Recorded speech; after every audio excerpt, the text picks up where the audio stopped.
Item Number, SCP-908. Object Class, Safe. Special Containment Procedures. The vicinity of each location of SCP-908 is to be patrolled by a marine vessel crewed and equipped in accordance with the specifications in Document 908.2321.AE4C. Audio and video monitoring equipment are to be placed on the islet and repaired and replaced as necessary. Description: SCP-908 is a partially submerged rocky islet. The exposed rock above the waterline measures approximately 30 meters in length and 25 meters in width, and rises to a height of approximately 22 meters above the waterline. The rock is composed of granite.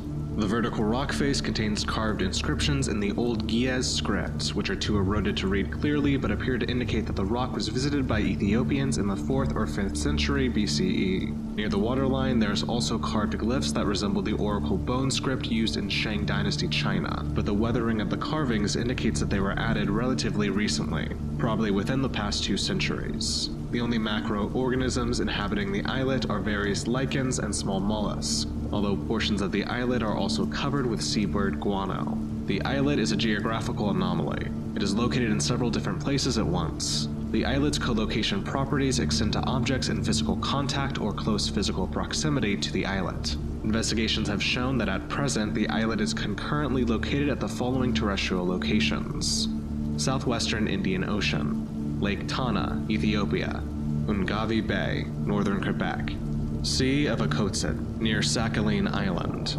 Gulf of Bothnia, approximately 30 kilometers west of mainland Finland, Lake Superior, approximately 100 kilometers northeast of Duluth, Minnesota. The islet also appears to be located at least one non-terrestrial location. See test log. Atmospheric and water temperatures and the salinity of the surrounding water remain relatively consistent regardless of the time of day or year that the islet is visited, or the point of origin from which it is approached. The islet is also typically surrounded by a mist or fog which, even under the best lighting conditions, limits visibility to no more than 40 to 50 meters. Lighting conditions vary, at unpredictable intervals, from a condition comparable to a foggy overcast day to total darkness. SCP-908 Test Log. Reference 1. Dr. Patel. Experiment. Islet approached by boat from the Ethiopian mainland. Distinctive medallion, 0.8 kilograms in mass, placed on the islet. Islet approached by helicopter from Quebec. Relative to islet's topography, the medallion was in the same position. Reference 2. Dr. Patel. Experiment. Islet approached by boat from Quebec. Shortwave radio transmitter placed on islet and activated, broadcasting coded homing signal. Triangulation of the homing signals resulted in the identification of the 6 locations of the islet, described in the description section of this document. Reference 3. Dr. Patel. Islet concurrently approached by boats from Ethiopia and Wisconsin. When both boats were within 60 meters of the Ethiopian and Lake Superior locations, the boats' crews were able to visually identify each other. Reference 4. Dr. Patel. Islet concurrently approached by boats from Ethiopia with Agent aboard and Wisconsin. Boats met and Agent boarded the boat that had originated in Wisconsin. Boats returned to their respective points of origin. Agent experienced no anomalous effects other than the rapid transit between the points. Reference 5. Dr. Patel.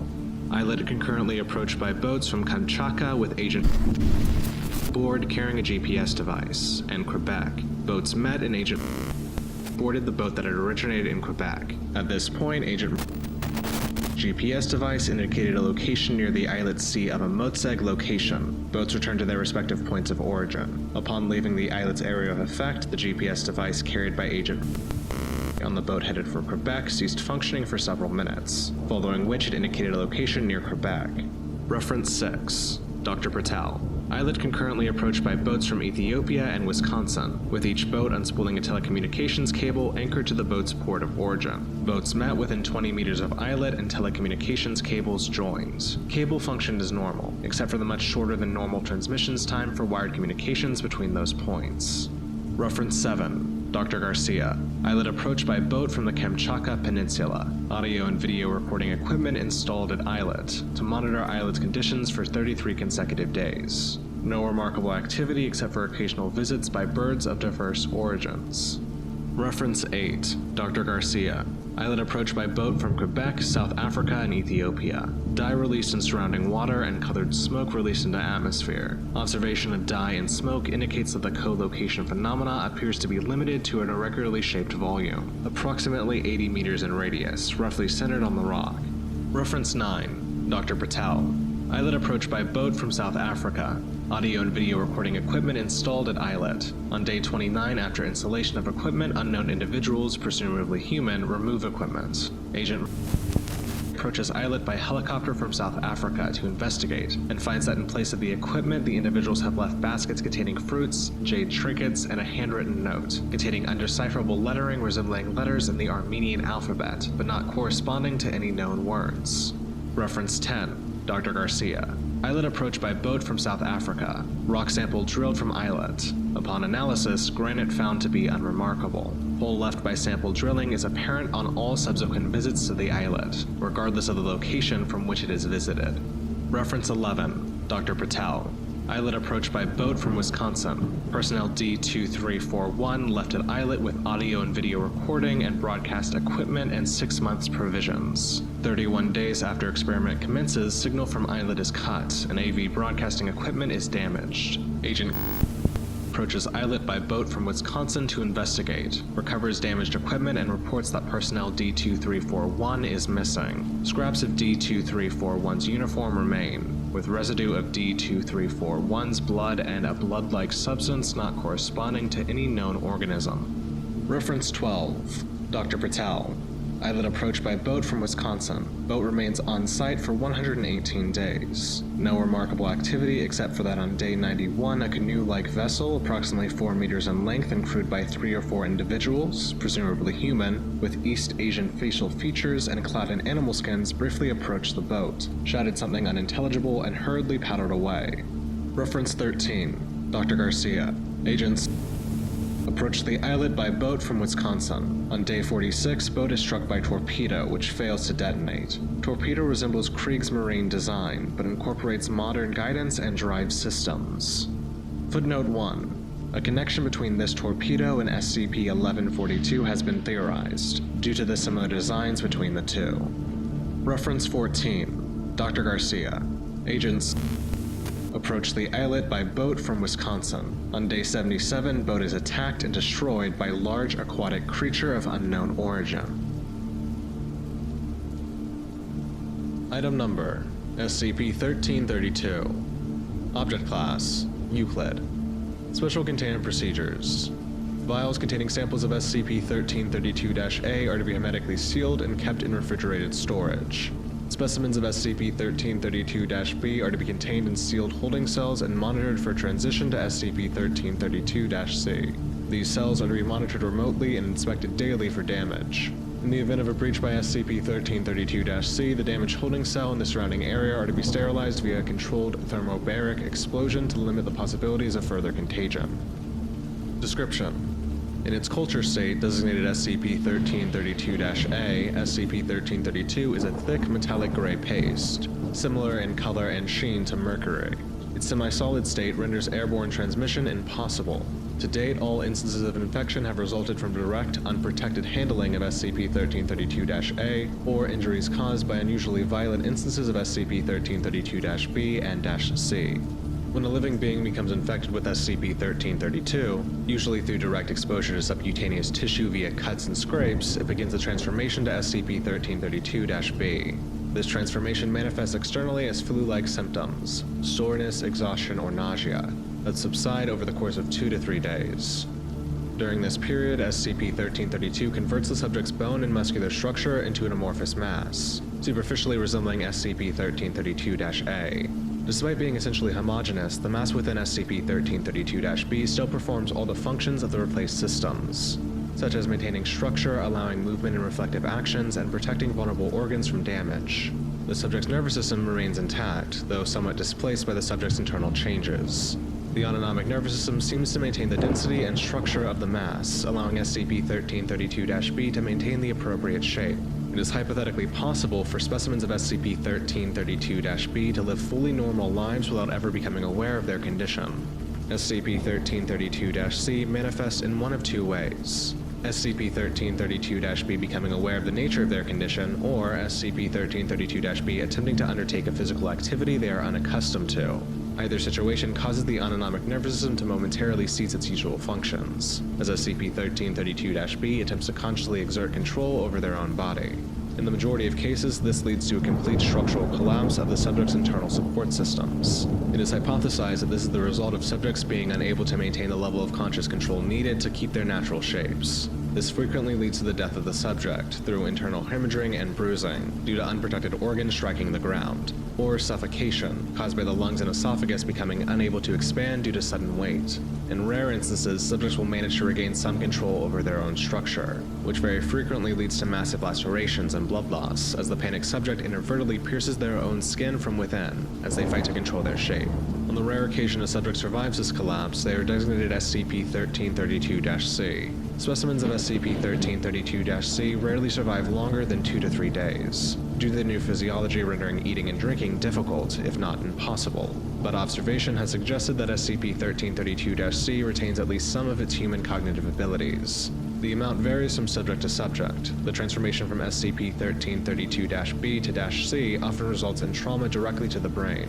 The subjects have been shown to attempt to move towards persons and objects familiar to them, to retreat from examples of phobia specific to the subject, and have, on occasion, attempted to embrace personnel they perceive as friendly.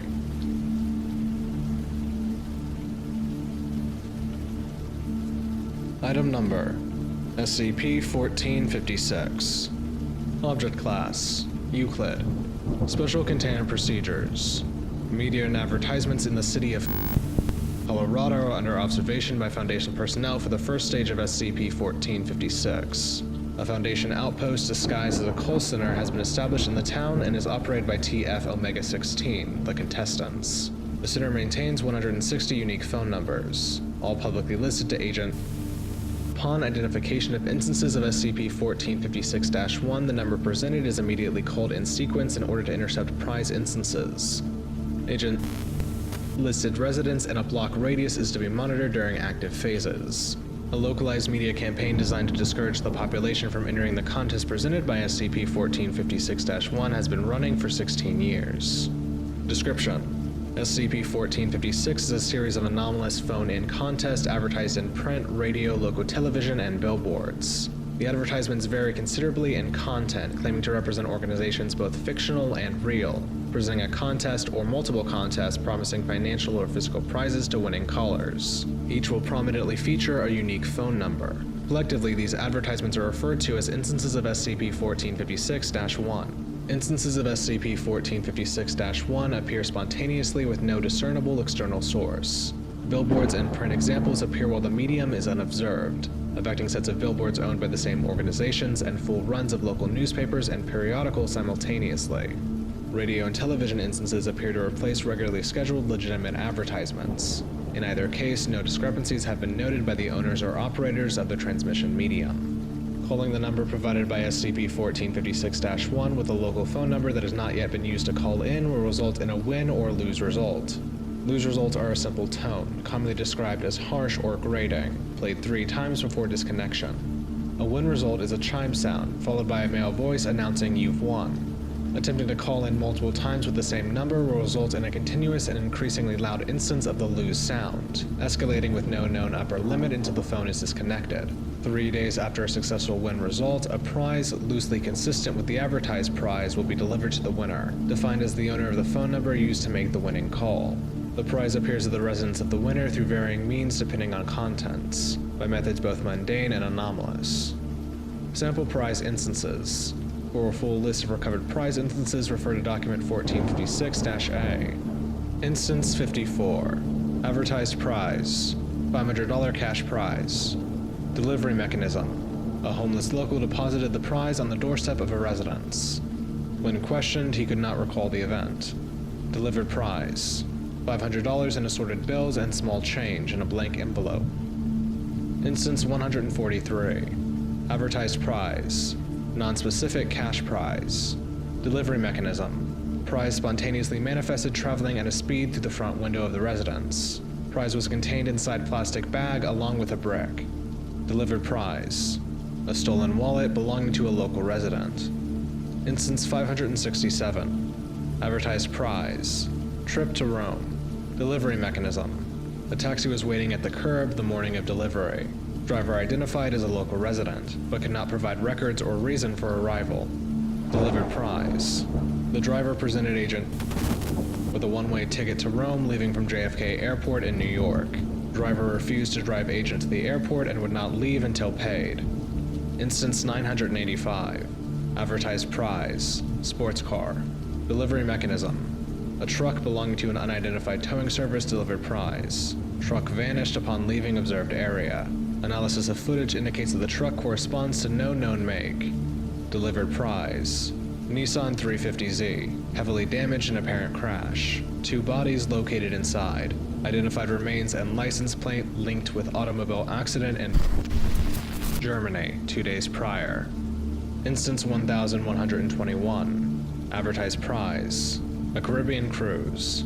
Delivery mechanism. Spontaneous appearance 50 meters above ground level. Delivered prize. Roughly 900 kiloliters of seawater, a small yacht, and several hundred instances of marine fauna.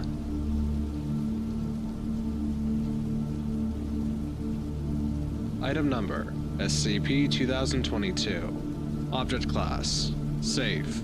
Special Containment Procedures. SCP-2022 is to be stored and organized within a pitch-black biohazardous storage room at a controlled room temperature of 10 degrees Celsius. Prescribed use of the supplements must be approved by the site director and medical staff. Overdosages must be reported immediately to on-site physicians. Overuse of SCP-2022 is prohibited outside of testing purposes. Description: SCP-2022 refers to a collection of pharmaceutical drugs, denoted on their packaging as sunlight pills, consisting of 1. 5,000 pharmaceutical blister trays, 10-day, in paperboard packaging.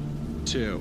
775 CGMP compliant 210-liter drum liners, labeled with respective brand names. 192 Seychelles, 296 Bora Bora, 287 Bahamas.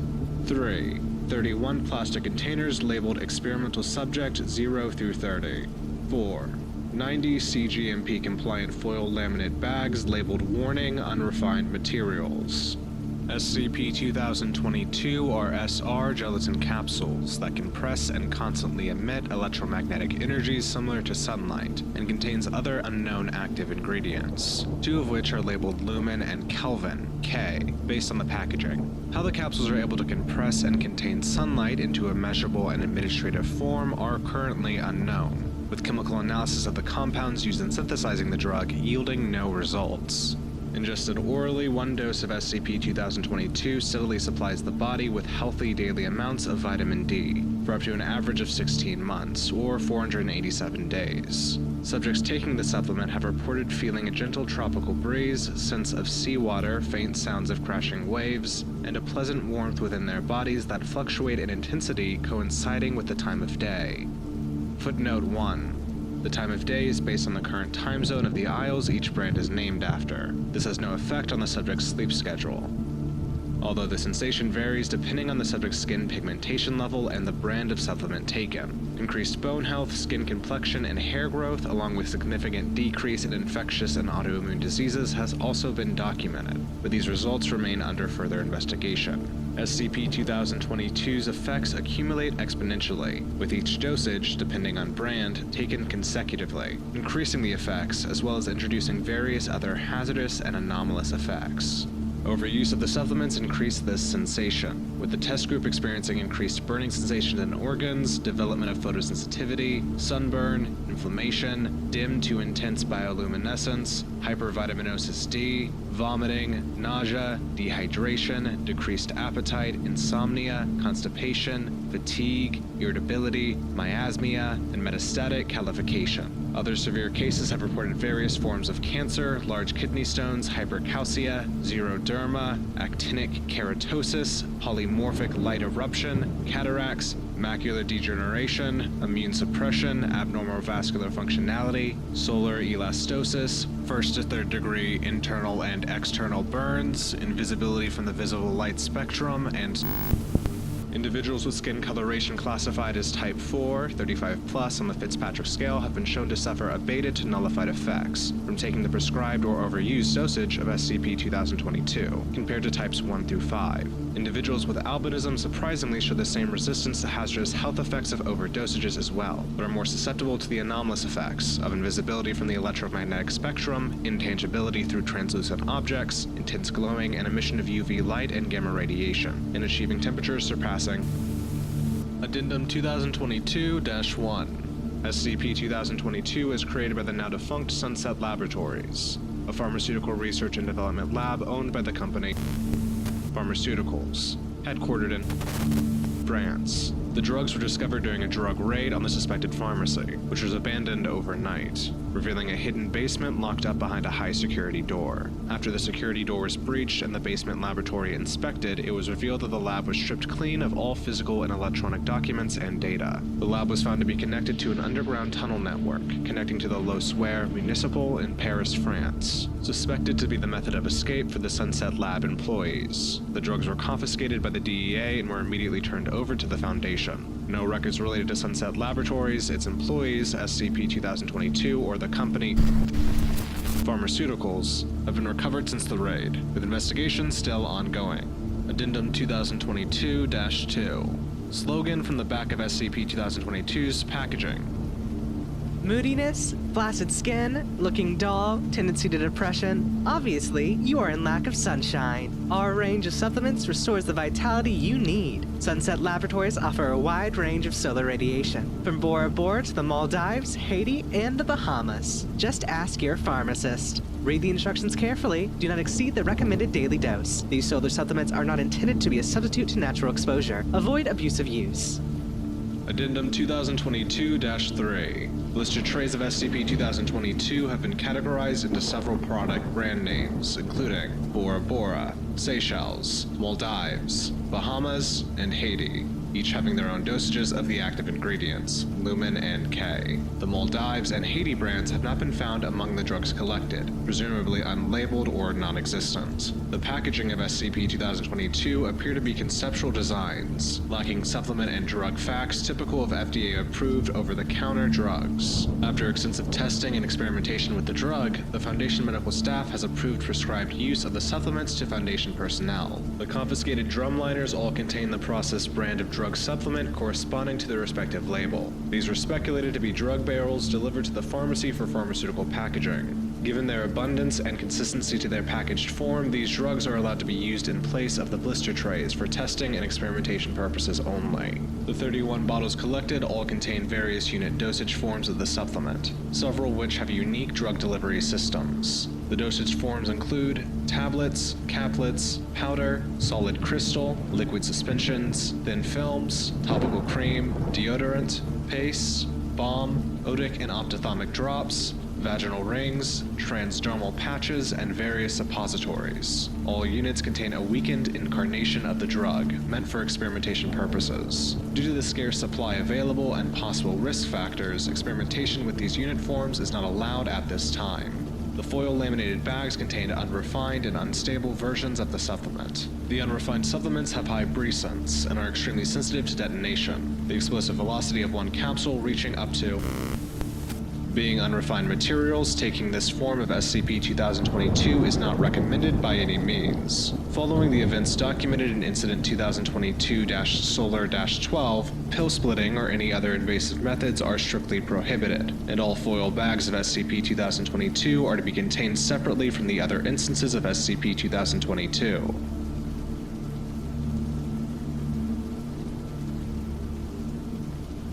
Item Number: Restricted per Protocol 4000 issue.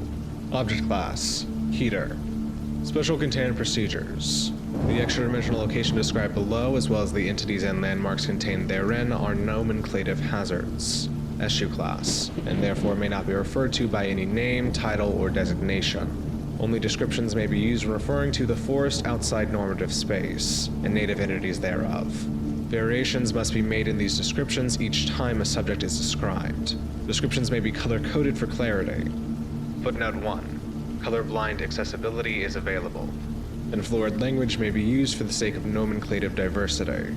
In the event of a nomenclative containment breach, standard SU class recontainment protocol must be carried out immediately by the individual responsible for the breach. If the individual is rendered unable to perform the procedure, the responsibility falls to the individual's next of kin.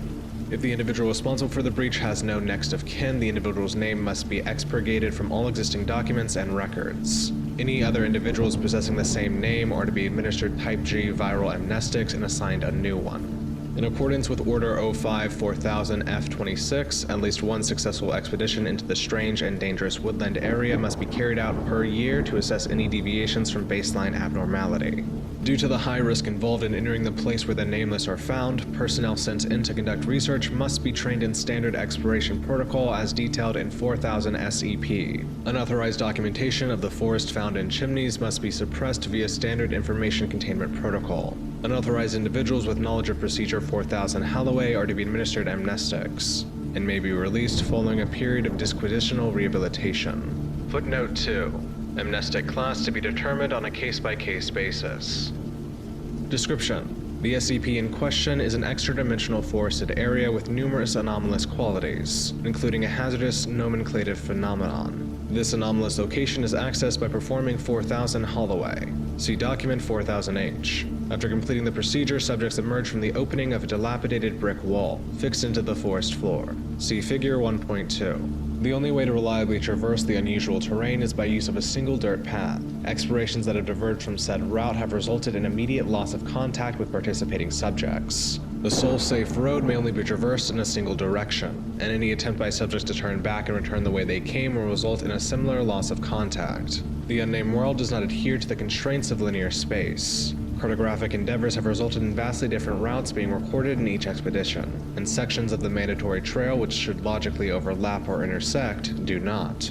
Footnote 3. Similar topographic abnormalities have been observed in geonormative forests as well, though no direct connections between these phenomena have been confirmed.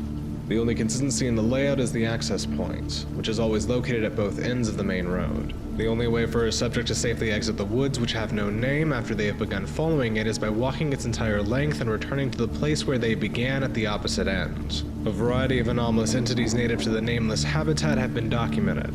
Native entities often undergo changes in physical structure when unobserved, which has made it difficult for researchers to determine which recorded entities are unique beings and which are newer iterations of those previously documented. Entities claim they have no control over these changes and frequently express dissatisfaction when they occur. Native entities often obstruct the trail which subjects tread, making it necessary for subjects to interact with them to progress. Native entities are sapient and often highly temperamental, but can be interacted with safely as long as 4000 SCP precautions are followed. Footnote 4. Rare occasions have been recorded where native entities appeared inherently inimical towards human life. Consequences for disregarding these precautions will vary depending on the personality of the offended entity. Degrees of retribution encountered by research subjects have included verbal rebuke, acts of violence, and anomalous alteration of the subject's physical, conceptual, or nomenclative attributes. Various anomalous phenomena may occur when consistent nomenclature is applied to the realm of the unnameable, its native entities, or its landmarks. These phenomena are still poorly understood, partially due to the prohibition of nomenclative experimentation under Order 05-4000-F26. Documented nomenclative phenomena have included episodic cluster headaches among subjects exposed to affected nomenclature, visual and auditory hallucinations among exposed subjects, usually involving environments or entities described by nomenclature. Gustatory hallucinations and phantasmia have also been reported in a small subset of cases. Sudden onset of psychological amnesia among exposed subjects. The development of non-human physical features among exposed subjects, such as feathers and pollen sacs. The development of biological components in non-biological mediums, where nomenclature is written or recorded. Sudden and involuntary transport of exposed subjects to the wilderness of unnamed things, without the use of Procedure 4000 Holloway. Manifestation of various flora within indoor spaces where nomenclature was used. Sudden transport of native entities to areas where nomenclature was used. Biological fusion of exposed subjects and native entities. Biological fusion of native entities and architectural spaces where nomenclature was used. Extreme iron deficiency in exposed subjects, with an absence of expected negative side effects.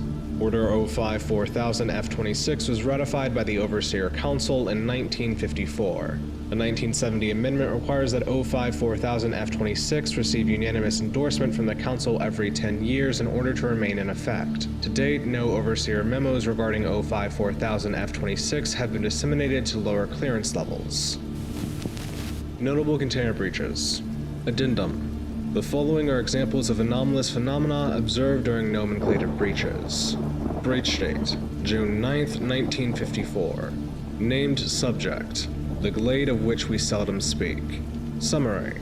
Initial discovery and subsequent breach took place in an abandoned home in rural Connecticut. Circumstances of the discovery are unclear due to a lack of surviving personnel, but a general timeline of events has been established. Timestamps are in standard NATO format.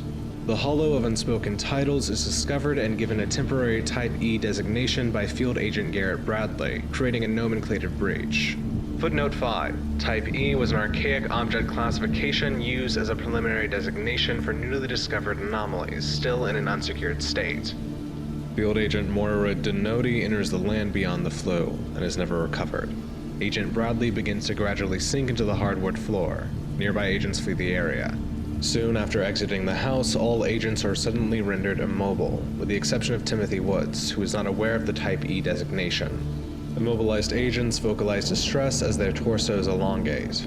Elongation ceases after agents have reached a height approximating that of a chimney where Procedure 4000 Holloway was performed. Smoke expels from their facial orifices. Timothy Woods reports these developments via radio to Site-08. Secondary breach is caused when Timothy Woods repeatedly uses the phrase "the" to describe the world where words have power.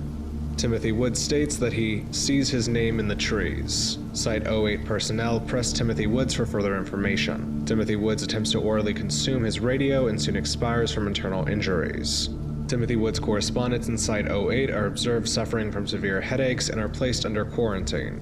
Osteal protrusions resembling tree branches emerge from the orbital cavities of quarantined Site-08 personnel. Personnel report no physical discomfort despite exhibiting full globe luxation in both sockets. Afterward, nomenclative anomaly eventually discovered after numerous cycles of multivariable D-class exposure to affected Site-08 personnel. Breach date, December 22nd, 1955. Named subject, the footpath which loops around the entire area. Summary. Des completed the first successful exploratory mission in the grove beneath nameless stars, and was immediately quarantined. After exhibiting no anomalous effects for 72 hours, Desk was then allowed to write an account of his experiences. When the researchers returned to check in on his progress, Desk had vanished. Traces of soil and human tissue were later found in the pencil, paper, and Harvey Mansfield Desk had used in his writing. Breach date, August 19th, 1958. Named subject, the native entity that sits atop a throne of bones and cradles a flaming child.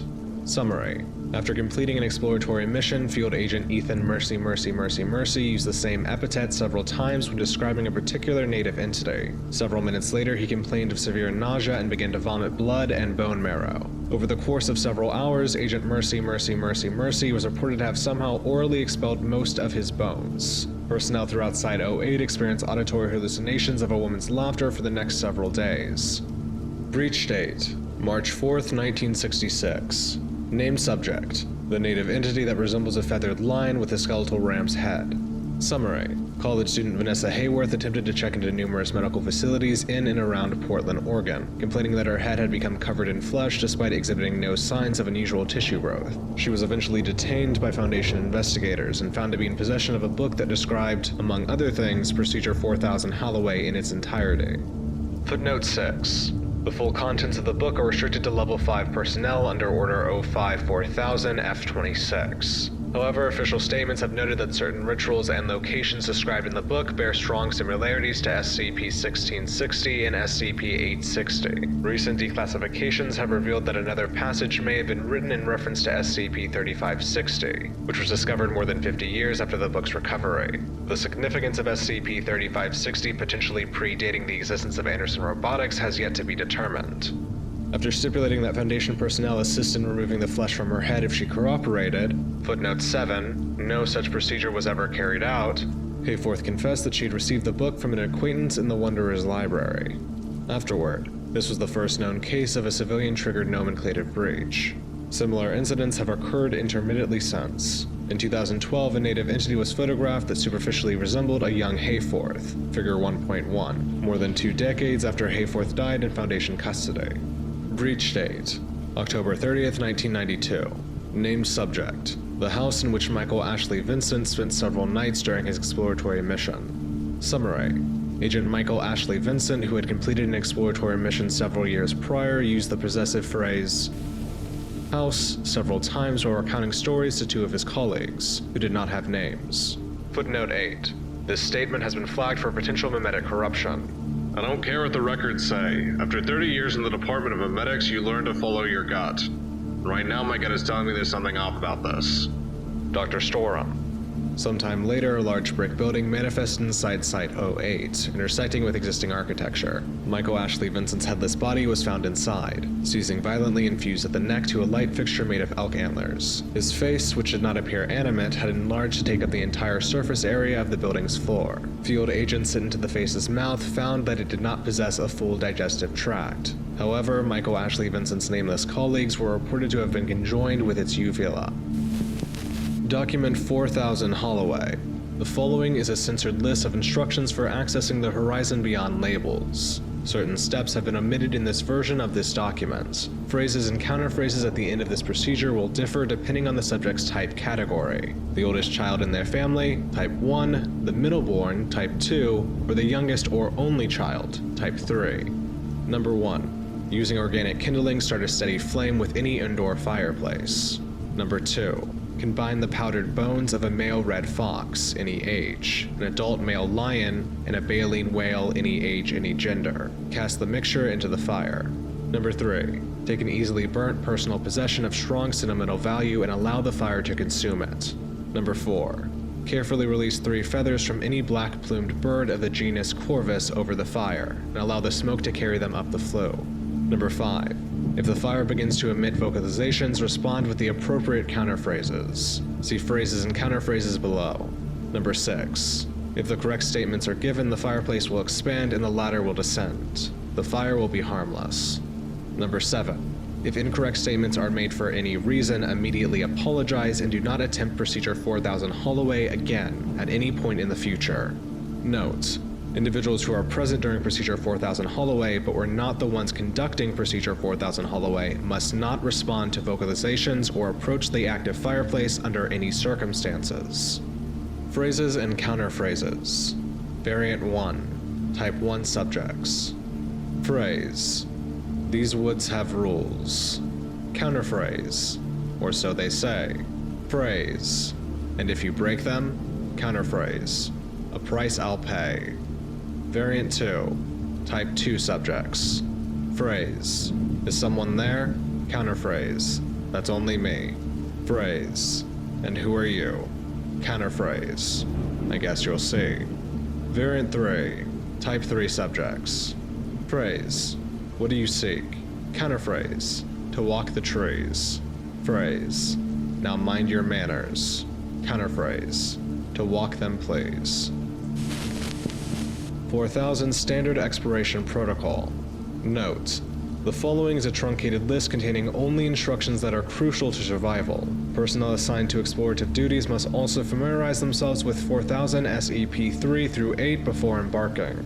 4000 SCP 1. General Guidelines for Exploration. 1.01. You must be equipped with a standard Foundation Expedition pack prior to entering the place where names are not allowed. 1.02. Do not consume any food other than the rations included inside the standard Foundation Expedition pack. 1.03. Do not bring firearms into the dimension of trees under any circumstances. 1.04. Type 1 subjects must avoid accepting or directly handling that which could be considered a valuable resource. This includes, but is not limited to, forms of currency, precious metals and stones, objects imbued with useful anomalous properties, and well-crafted weaponry. 1.05. Type 2 subjects must avoid any native entities that regard the subject with affection or romantic attraction, and must not give the appearance of reciprocating these feelings in any way. Statements made by a native entity which profess affection or romantic attraction for a Type 2 subject are false. 1.06. Type 3 subjects must avoid partaking in activities that are commonly considered frivolous, luxurious, or physically comforting. This includes, but is not limited to, dancing, smoking, playing with toys, drinking anything other than water, listening to music, and sleeping on a padded surface. 1.07. Structures encountered along the way you must travel must be entered after knocking at the entryway. Leave the structure from where you came. If entering uninvited, do not be discovered. 1.08. If you fall asleep in the woods where rules are paramount, record your dreams. A journal is included in your expedition pack. If you encounter any landmarks or entities similar to a dream you recorded, treat the dream as fact. 4000 SCP-2. Guidelines for interacting with native entities. 2.01. Greet native entities with any formal salutation before engaging in conversation. Footnote 9. Examples of acceptable greetings. Good morning. Hello. Pardon me. Examples of unacceptable greetings. Hey. Yo. What's up? If female, bow or curtsy. 2.02. Speak in a cordial tone of voice. 2.03. Do not make any statements that you know to be false. 2.04.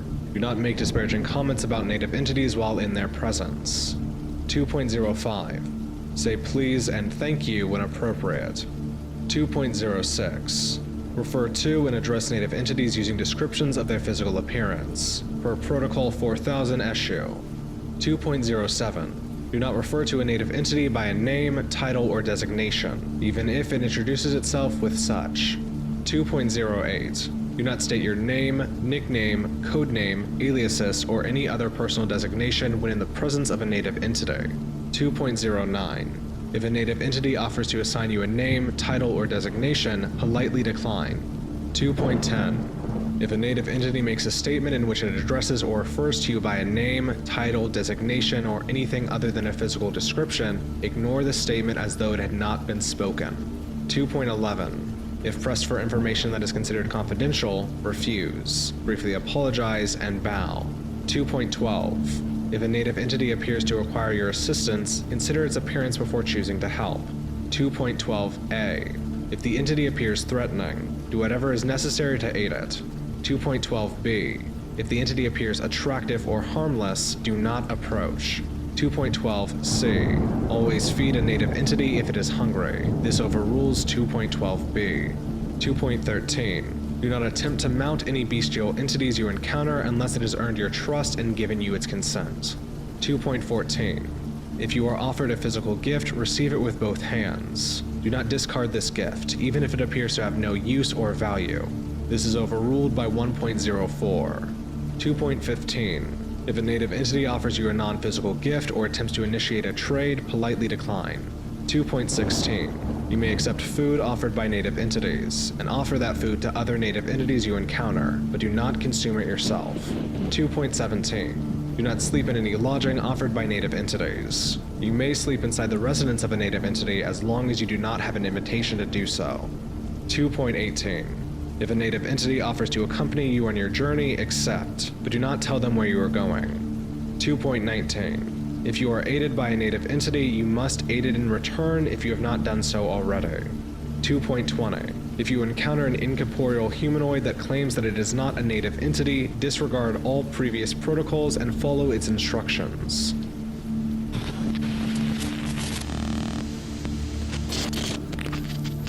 Interview log 4000-0215. Interview archive 4000-0215. The following is a series of interviews conducted by Dr. Eugene Jaspers over the course of several years. This data has been expunged from all general documents under Order 05-4000-F26. Encounter 1. Interviewer, Dr. Eugene Jaspers. Interviewee description: the native entity with a head resembling that of a rabbit's. Forward. Interview conducted in 2005 during Dr. Jasper's first expedition into the space where speech is deadly. Begin log. Good morning, strange traveler. Good morning. It's nice to see a new face around these parts. Kindly excuse the smoke, just airing my thoughts. How is your name? I'm sorry. I'm afraid I can't tell you that. Dr. Jasper bows. Are you simple? I'm merely asking how your name is. My name has smelt of raspberries lately, I think. Or snapdragons, perhaps. It's so hard to tell these days, but one makes an effort. My apologies. I'm afraid my name has tasted rather tart as of late. Footnote 10. Dr. Jaspers was later reprimanded for violating SCP 2.03. Leporine entity laughs and doffs its hat. No, I'm the one who should have apologized. I shouldn't have pried. Oh, it's quite all right. I don't mind at all. It has been lovely to meet you, but I must be on my way. Must you, though? My home is close by, and I was hoping to invite you for tea. Dr. Jaspers bows again. I'm terribly sorry, but unfortunately I cannot stop at this moment. Perhaps another day. Very well. Until next time, stranger, whose name tastes rather tart. End log. Encounter 2. Interviewer, Dr. Eugene Jaspers. Interviewee description: the gentleman with the leporine visage. Forward. Interview conducted in 2008 during Dr. Jaspers' 4th expedition into the burrow betwixt the bricks. Begin log. Dr. Jaspers crests a hill and discovers his hair-like acquaintance tending to a patch of cabbages. Good afternoon, stranger. Except, pardon me. We've met before, haven't we? Good afternoon. I believe so, yes. 3 years ago, if memory serves. I remember now. You ran off in quite a hurry. Yes, my apologies for that. At that time, I was new here and wary of those I encountered. Still the apologetic one, I see. No matter. You are not from here? Very interesting. What woods are you from? I do not come from any woods. Nonsense. Certainly you have trees from where you're from, do you not? We do have trees, but they're very sparse. Most of the land is covered in homes and businesses. Then they are interior woods, but woods nonetheless. Tell me, how did you get here? I see you have an inquiring mind. I would like to ask you a question, if that's all right. Pardon my lack of manners. I consider myself something of a scholar, you see. And I get a bit excited when I have a chance to learn a forest outside my own. By all means, pose your question. When we last met, you said it had become difficult to describe your name. Do you have any theories for why that may be? I can only assume it's because of how long we've been apart. My name and I, that is. It was a good name, a proud name, I'm fairly sure. By this point, though, it's probably decayed from its former grandeur, if it even still exists. Where do you think it is currently? First, fellow scholar, you must answer my previous question. Dr. Jaspers nods. I came through the old but distinguished well at the end of the footpath I'm presently perambulating. Footnote 11. This information is not considered classified from native entities. The other individual hesitates before speaking. Oh my, it's been quite some time. I'll be frank, I thought all the old allies had died out. Did your grandfather or some such relation have a lover out here? Dr. Jasper bows. My deepest apologies. I'm afraid I cannot answer that question. Very well, I understand. I'd invite you to my cottage for tea, but I suppose that's not possible for you, is it? I'm afraid not. The conversational partner laughs, plucks a cabbage leaf, and offers it to Dr. Jaspers. You needn't fear so much. Take this and be on your way. Dr. Jaspers accepts the leaf with both hands. Thank you very much. Happy travels to you, and may you find the one you're looking for. End log. Afterward, Dr. Jaspers later used the cabbage leaf to feed a native entity resembling a field mouse, which in turn aided him on his travels. Encounter 3. Interviewer, Dr. Eugene Jaspers. Interviewee description: the leaf giver. Forward. Due to the unique knowledge that the one who bore the gift of cabbage seemed to possess about our world, Dr. Jaspers was instructed to conduct a more thorough interview should it be encountered a third time. Additionally, Dr. Jaspers was granted special permission to make false statements for the sake of facilitating conversation, as his first encounter showed the fluffy one to be susceptible to deceptions. Begin log. Traveling along the way of weary adventurers, Dr. Jaspers encounters a small white cottage with a thatched roof. A small opening in the shape of a rabbit's head is cut into the front door. Dr. Jaspers approaches it and knocks. Hello? Is anyone home? Yes, 1 minute. Exactly 1 minute passes. The door opens. Ah, we meet again. Please, come in, come in. Dr. Jaspers is led inside. The interior is sparsely decorated with wooden furniture and needlework. You have a lovely home. You have a lovely sense of humor. The homeowner hurries to a kitchenette in the corner and begins preparing a kettle. No, really. I think it's charming. I suppose.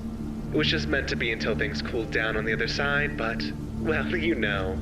I'm afraid I don't know. Would you like some help? No. You must have yourself a seat at the table over there while I get the tea ready for us. Dr. Jaspers draws a chair and seats himself. You're most generous, but I don't think my digestion will permit it. Oh, poor fellow. Well, I find the presence of tea to be a comfort in any case. You are most kind. Tell me, could you explain what you meant by cooled down? His furred host turns the stove on and stares out a window cut into a similar shape as the hole on the door. Your relations didn't tell you the full story, I suppose, but the turmoil that drove us here. Turmoil? Was there a war? The tuft one sighs. Isn't there always? My grandparents did tell me there were wars, but I never knew of one with you and your kind. It doesn't surprise me. There are very few, even in these woods, that still remember. Memory is a burden of the old, I suppose. But yes, when I was a young lad, in a form very different from the one I possess now, I lived on the other end of the well. It's where I was born, where I grew up, and, if I dare to dream, where I will someday return. Why don't you, then? The kettle whistles. I can't. Not unless I know I could be welcome back. The maker of the tea pours a cup and seats itself across the table. I'm sure you don't know this, since they keep themselves hidden, but there are those who would destroy me at the nearest chance. My apologies. These are dark memories. I'm sure you don't want to hear about them. The teller of the story sips its tea. No, please, go on. These things are of interest to me. I am a fellow scholar, remember? As you wish, fellow scholar. I shall talk until the tea is cold. Much as it grieves me to say, we were betrayed. We had fought side by side, you know, in the war against that factory. We had done nothing but help them. And what did they do? They destroyed us. They took so many of our lives, and all of our names. Some of us fled here when the war was just beginning, but not many. Not many. Still, though, I don't hate them. I'm glad for that. I'd imagine so. There are some old fogies around these parts who bear a grudge against the whole species, but I know you're not all bad. There were many who sheltered us, fought for us, and even died for us. Some came to live here amongst us, rest their souls. I myself courted a human once upon a time. He came to visit a time or two, but I never saw him again after that. I still wonder now and again if he fell at the hands of an unkind neighbor, or if he merely stopped caring to see me. But it's no matter now. I apologize for prattling on about old flames. Certainly such things are of no interest to you, fellow scholar. On the contrary, I'd quite like to hear more of these stories. The life of you and your people is of great interest to me. I'm sure it is, fellow scholar. A strong breeze moves through the house. Neither party speaks for half a minute. The rabbit person who lives there grunts and places a hand to its head, as if in pain. Dr. Jaspers places his hand against the teapot. It appears the tea has gotten cold. I think it's time I took my leave. What? You're leaving? I should leave too, then. Dr. Jaspers rises from the table. No. I'll be going alone. Thank you. It's abrupt, yes, and I'm grievously sorry to do this, but I really must be going. I believe I'm long overdue to return home. What is... Please don't go. Something isn't... It can't be helped. Stop. What have you done? I don't know who... What happened to my name? I can't... Dr. Jaspers quickly exits the house. His former companion whimpers and looks at its hands as he leaves. It does taste rather tart. End log. Afterward, Dr. Jaspers successfully returned to Site 08, but was reported missing soon after. Investigations into his disappearance and current whereabouts have been inconclusive. It was initially theorized that Dr. Jaspers was exposed to an anomalous influence on his physiology during his most recent mission. However, thorough analysis showed no genetic abnormalities in the fur he'd shed on his expedition gear.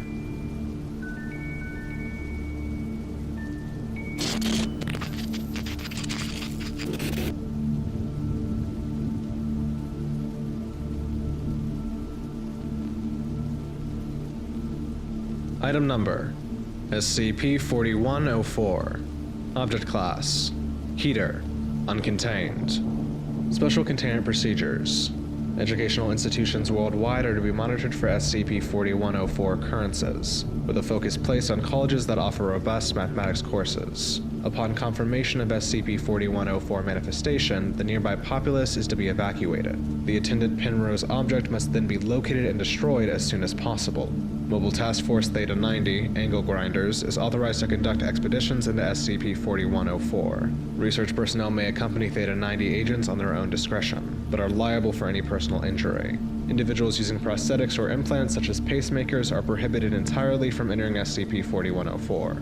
SCP-4104-A has been quarantined under the cover story of a permanent closure due to financial constraints, and its former student body and staff have been relocated. It is kept under constant guard. Personnel manning the perimeter must work in rotating 2-hour shifts to minimize proximity to the anomaly. Trespassers are to be detained and forcibly administered a course of Class F amnestics to prevent unwanted mental alterations. If possible, SCP-4101-B instances are to be captured alive for study. Description: SCP-4104 is an extra-dimensional locale in which the laws of geometry and topology are radically altered. This results in geometrically impossible figures such as Penrose staircases, as seen in Figure 1, appearing in physical reality. Gravitational force within SCP-4104 is also highly irregular. For an object traversing any surface with curved or inclined vertices, gravity will always act in a downward direction, relative to the moving object, as seen in Figure 2, so long as its path remains consistent. SCP-4104 is capable of subsuming sections of baseline reality through a process that remains poorly understood. Affected locations will initially take on the properties of SCP-4104, with local terrain and objects exhibiting a number of novel deformations to match. In one instance, a campus bar's collection of wines were transfigured into Klein bottles, while its counter contorted into a Mobius strip. This reconstruction does not directly affect organic matter, although persons with inorganic prosthetics or implants are potentially at risk of injury. The epicenter of a location assumed by SCP-4104 will always contain an object resembling a Penrose triangle. The interior of this object acts as a Class A relativistic integrity wormhole, DPTIMLCU2D. Footnote 1. Otherwise known as Dimensional Physical Temporally Stability, Immobile, Manifested Limited Area, Certain Unconditional Two-Way Destructible. See A Discourse on the Unification of Technological Canon, vis-a-vis the classification of extra-dimensional portals for further information. Leading to SCP-4104 proper.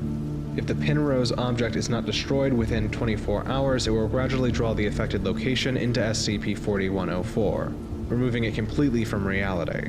Generally, this leaves behind an irregular crater spanning 5 kilometers and exhibiting residual topological anomalies. SCP-4104 disproportionately targets mathematics-focused educational institutions, particularly colleges, for assumption. SCP-4104-A is the Keystone Technical Institute in Harrisburg, Pennsylvania, which was the first reported target of SCP-4104. Unlike other targets, SCP-4104-A has not yet been removed from baseline reality, despite the confirmed presence of a Penrose object on its campus. Rather, it exhibits a steadily worsening level of geometric and topological anomalies, as well as potential mind-affecting properties. See below. This has prevented the Foundation from neutralizing SCP-4104-A's Penrose object. SCP-4104-B is a group of former KTI students. They reside within SCP-4104 and display unusual adeptness in navigating its environment. They have undergone moderate levels of anomalous transfiguration, resulting in features such as the appearance of extra limbs, which create a visual effect reminiscent of the impossible trident. Perceptive filters, activated based on the body's orientation. See the "my wife and my mother-in-law" ambiguous figure for reference. Irises shaped similarly to Borromean rings, observed in roughly 40% of instances. This condition appears to grant significantly improved eyesight. Dissociation into Minger sponges upon termination. These properties manifested during the initial SCP-4104 event at KTI. For unclear reasons, the group of students that would later be classified as SCP-4104-B disobeyed an evacuation order and instead entered the Primrose object. They were initially written off as casualties until later expeditions cited them within SCP-4104, now exhibiting anomalous attributes. It is not known why this occurred, as SCP-4104 does not ordinarily deform living beings.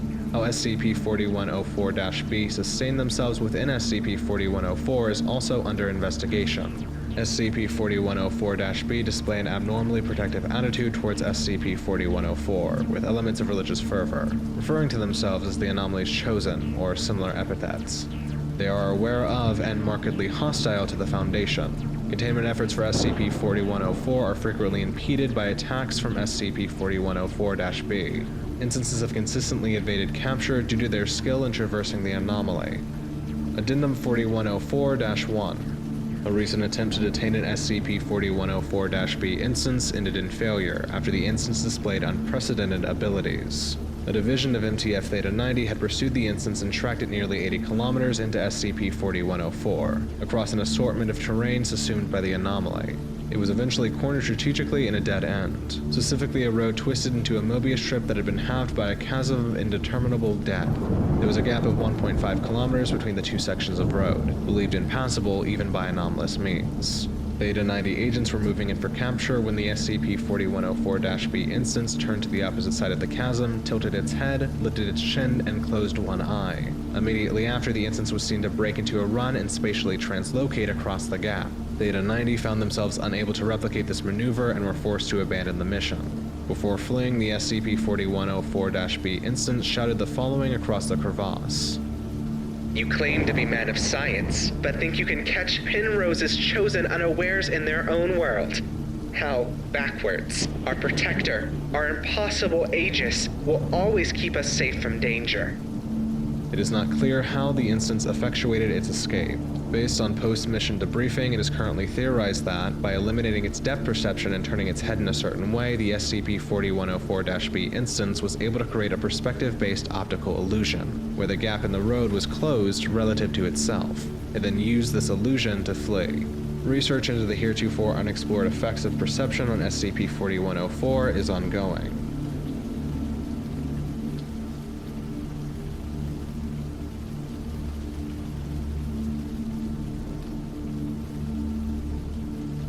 Item number, SCP-6082. Level 4, Secret. Containment Class, Safe. Disruption Class, Dark. Risk Class, Notice.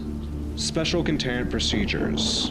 The hatch connecting SCP-6082-A with the Great Slave Lake has been reinforced. Access to SCP-6082 is solely granted to personnel with Level 4 clearance and above. Description: SCP-6082-A is a massive subterranean complex located 200 meters below Yellowknife, Northwestern Territories, Canada, solely accessible by the use of a hatch located under the Great Slave Lake. SCP-6082-A takes the form of a large, steel-made, pentagonal boiler room, comprised out of several mechanical devices, specifically designed as a power source for a compiled amount of activities.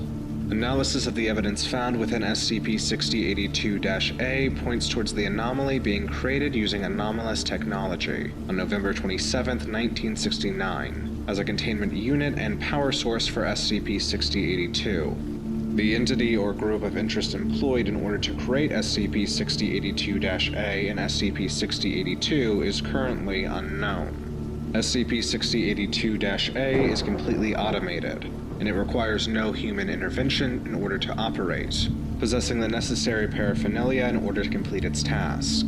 Some additional objects and components can be found. Large amounts of piping. Cylindrical glass tubes, containing pistons which compress material energy sources such as charcoal, raw petroleum, and uranium chunks into one single homogeneous mass, later pushed through a pair of pipes. Such products are leaked through long, thin steel pipes. Two wider, longer pipes by which waste gases are leaked, presumed to end in an unknown pocket dimension. A massive hatch located in the center of SCP-6082-A, used as an entrance to SCP-6082. At the edge of the hatch, a control booth can be found. A set of recordings of nearby galaxies, presumed to be taken from an extraterrestrial location within the Sol system. a large golden placard reading Department of Abnormalities, located at the center of SCP-6082-A's hatch. Footnote 1. The placard was barely damaged upon arrival of MTF Zeta-9 to the location. Several blueprints depicting a series of automated drones. SCP-6082-A's composition has led the SCP Foundation's Paratechnology Division to believe that it is a containment chamber for SCP-6082. SCP-6082-A is otherwise non-anomalous. SCP-6082 is a massive shaft located under SCP-6082-A. SCP-6082 is, as of the time of writing, currently inaccessible. Research into opening SCP-6082 is currently ongoing. Update: September 18th, 1999. Head Researcher Lancaster. There is an addendum waiting to be uploaded to this file. Open it. SCP-6082 is, as of the time of writing, currently inaccessible. Research into opening SCP-6082 is currently ongoing. Addendum: On September 17, 1999, a team of 12 researchers was sent from Site-94 in order to try to breach SCP-6082.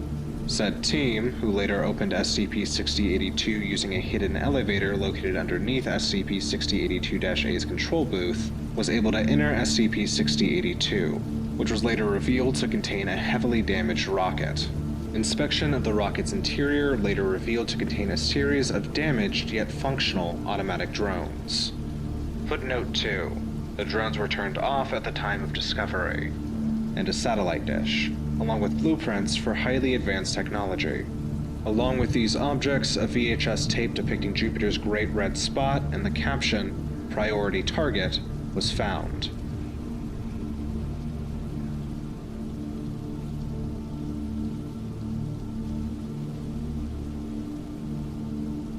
Item Number: SCP-6,102,031. Object Class: Standard.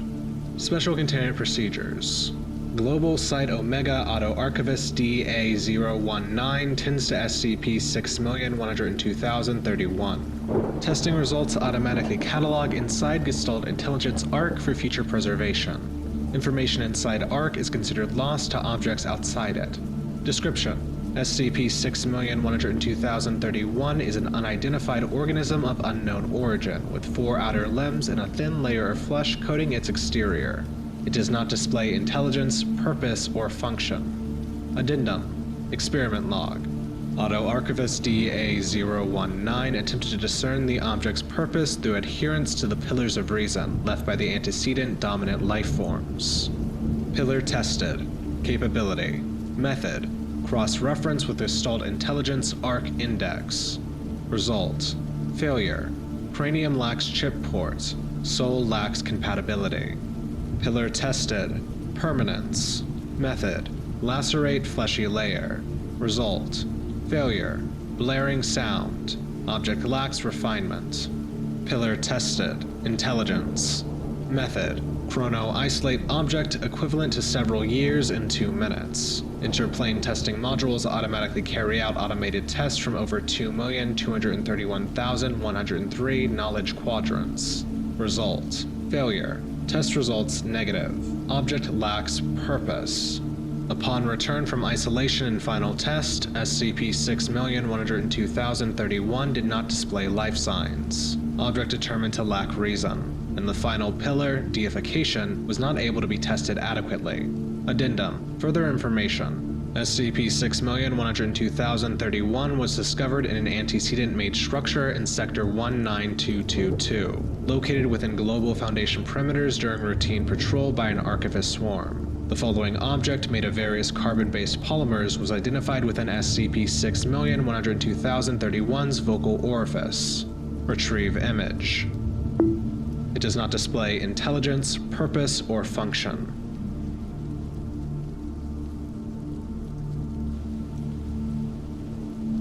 Item Number: SCP-6191. Object Class: Keter. Special Containment Procedures: Foundation agents are to investigate missing persons reports in North American forests that are noted as being highly unusual or possess wildly varying recounting of events. Limited use of amnestics is authorized to assist in identifying instances of SCP-6191. Foundation web crawlers are to search for and discredit information related to retained memories of SCP-6191 events. Due to the lack of widespread recollection of these memories, amnestification of individuals spreading such information has been deemed unnecessary. Description: SCP-6191 is an ongoing phenomenon in which information regarding the disappearances of individuals in the forest regions of North America is retroactively altered via unknown means. SCP-6191's effects extend to almost all mediums, including written text, photographs, and human memory, although it is not entirely thorough, often leaving small amounts of unchanged information behind. Additionally, SCP-6191's effects on memory can be largely negated by the use of amnestics. Research into whether disappearances affected by SCP-6191 are caused by unrelated factors or SCP-6191's direct influence is ongoing. Addendum 6191.1. The following is a log of notable SCP-6191 instances. Missing person: Emily Rogers, age 5. Date of disappearance: January 17, 1971. Details of disappearance: Subject was reported missing to local authorities by their family, who claim they had likely wandered off while unsupervised. Search attempts discovered footprints in the snow matching the subjects, which seemed to suddenly halt in the center of a clearing.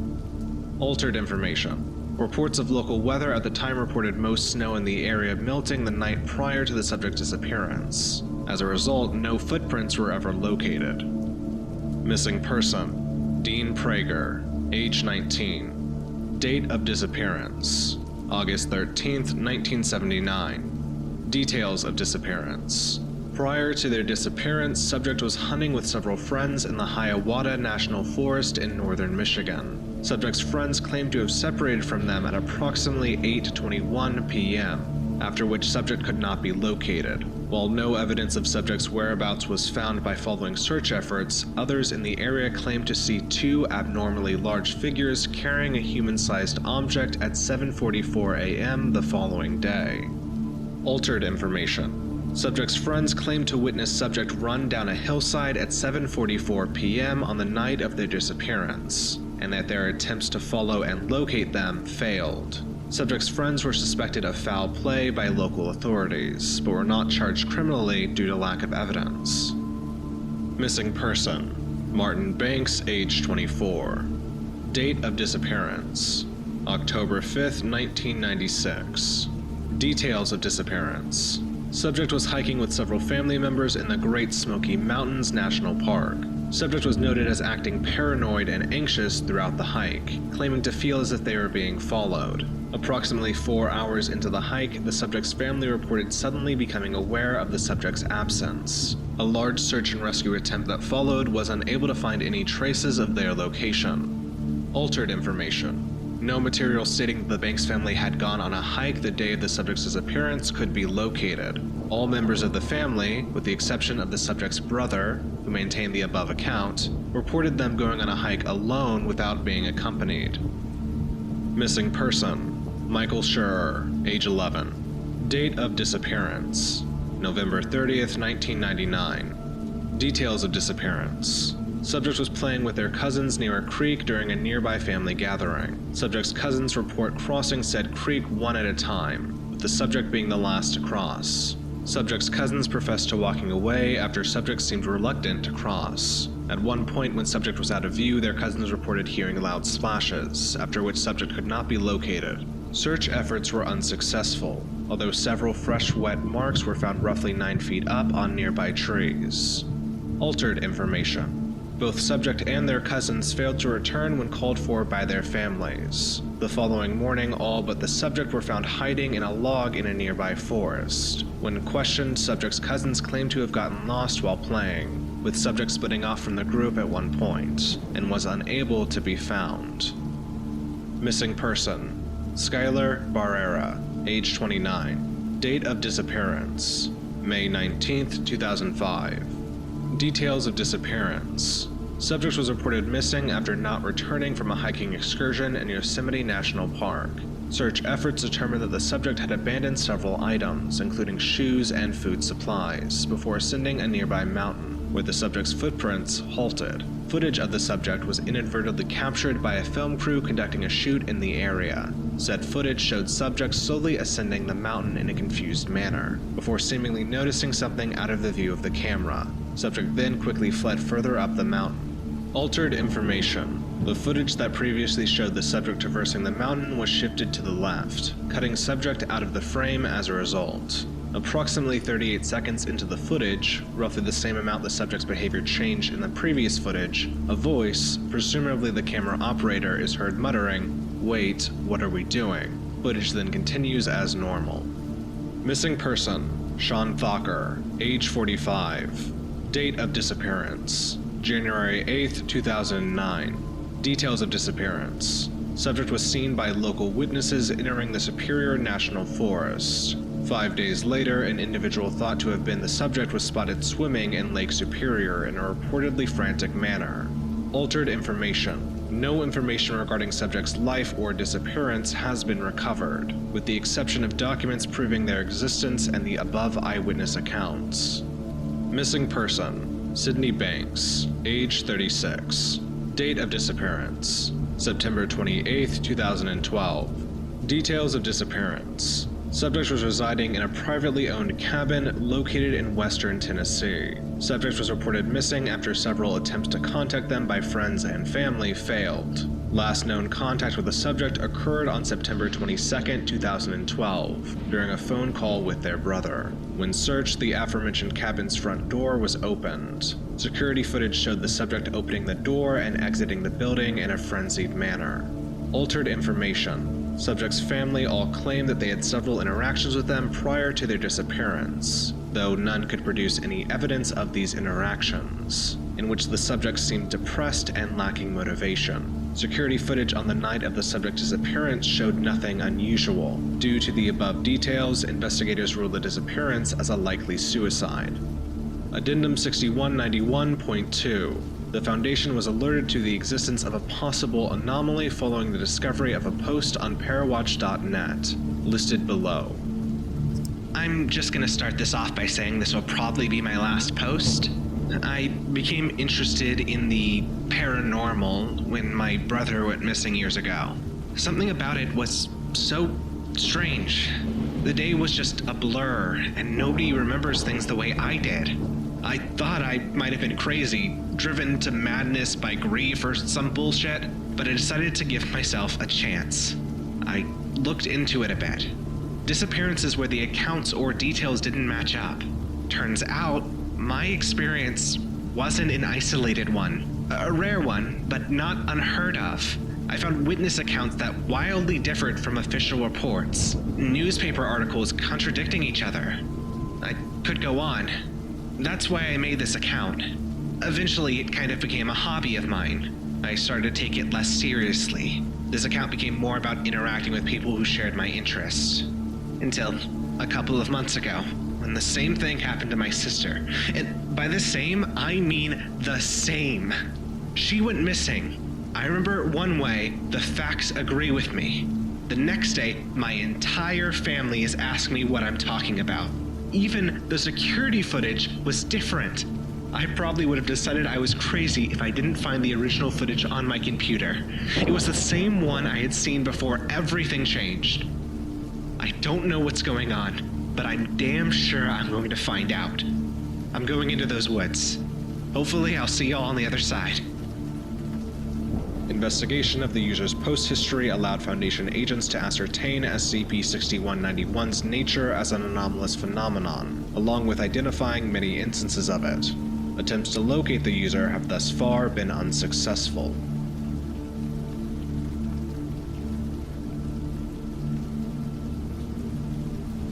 Item number, SCP-6400. Object class, Safe. Site responsible, Site-17. Director, Dr. C.N. Stevens. Research Head, Technician Fern Paracha. Threat level, Yellow. Special Containment Procedures. By order of the Site-17 Ethics Committee, Cell 223 of Facility C is to remain empty. SCP-6400 is neither to be obstructed nor penetrated. Description: SCP-6400 is a circular window currently located on the northwestern wall of Cell 223. It consists of a single circular pane of glass with no gridding or opening mechanism. When damaged or obstructed from either end, SCP-6400 will disappear, reappearing in place of a nearby section of wall. The disappearance and subsequent reappearance of SCP-6400 appear to be instantaneous, and the area previously displaced is restored upon migration. SCP-6400 appears exclusively on exterior walls, with preferences for rooms with little to no natural lighting. Offices, dormitories, and containment cells are frequently targeted by SCP-6400, comprising 94% of all manifestations. Humans and sapient entities within affected rooms are subject to a minor compulsion that semi-frequently directs them to look into SCP-6400. Time exposed to sunlight is negatively correlated with susceptibility to this effect, and those assigned to an unrelated task are less susceptible than idle subjects at all levels. Among non-human and D-class populations, weeping has been frequently observed. Addendum 6400-A. The following is a photograph of SCP-6400, taken in its current position. Personnel are advised to report any lingering effects to the Department of Psychiatrics.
Item Number: SCP-6838.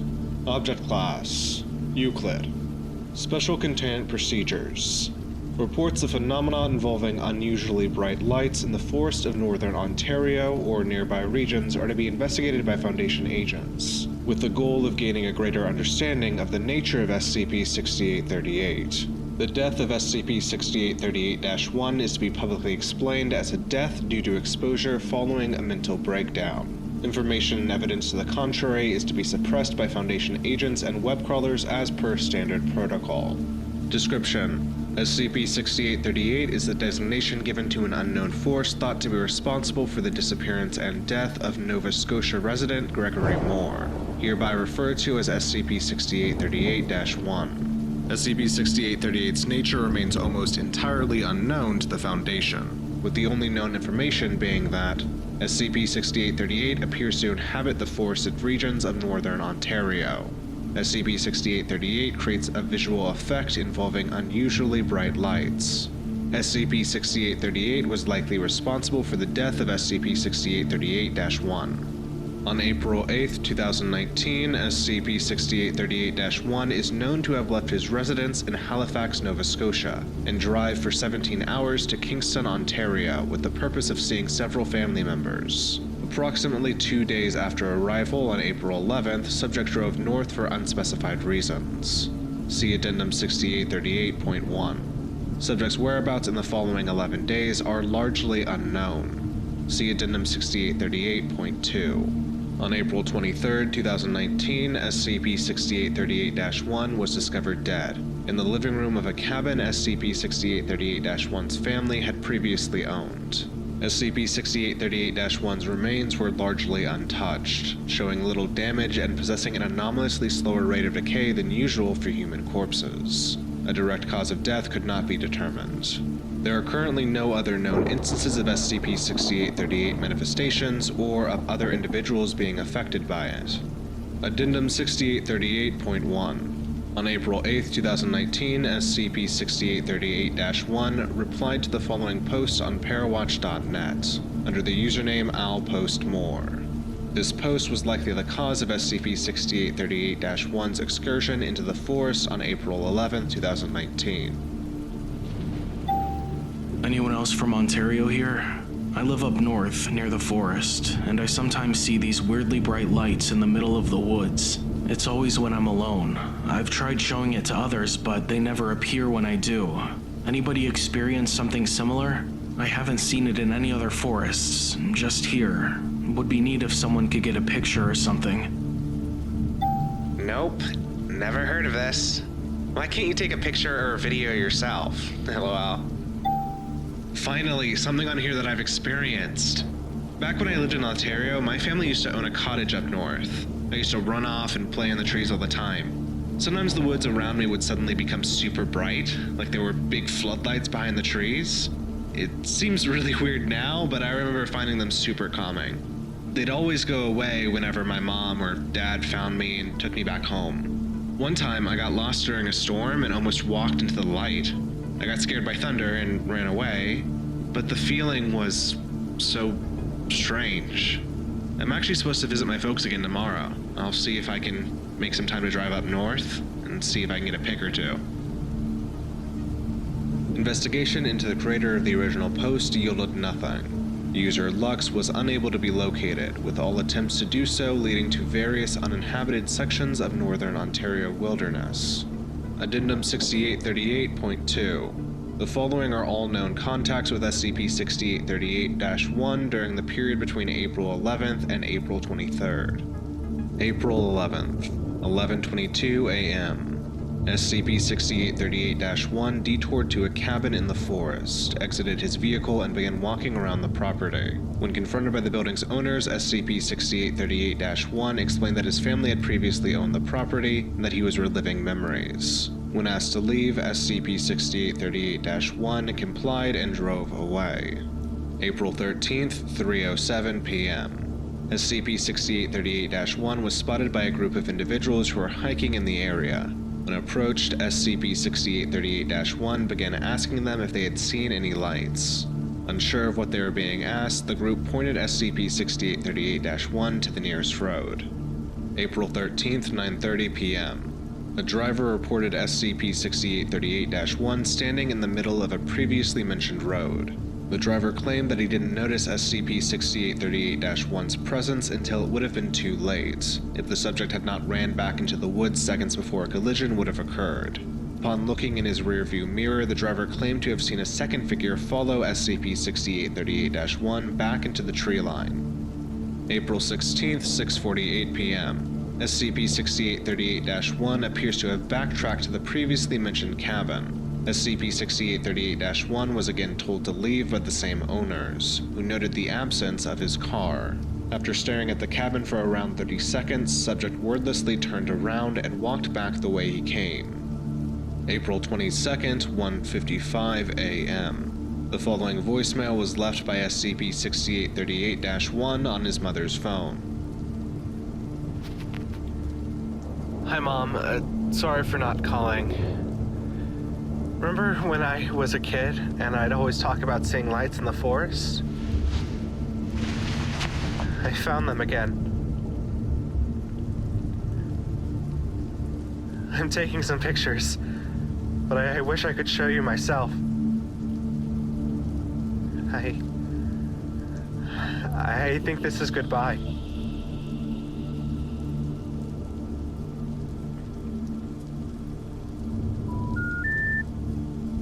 April 23rd, 8:19 a.m. The owners of the aforementioned cabin stated they had woken to at least 2 steps of footsteps walking around the floor below their bedroom, and had waited around 10 minutes after the noises stopped to go downstairs, where SCP-6838-1 was discovered dead. The cabin's doors remained locked and none of their windows were broken. It is unknown how SCP-6838-1 or any other entities entered the building, or whether he was still alive while doing so. Addendum 6838.3. Following examination of SCP-6838-1's belongings, the following photos were discovered in the camera roll of the subject's phone.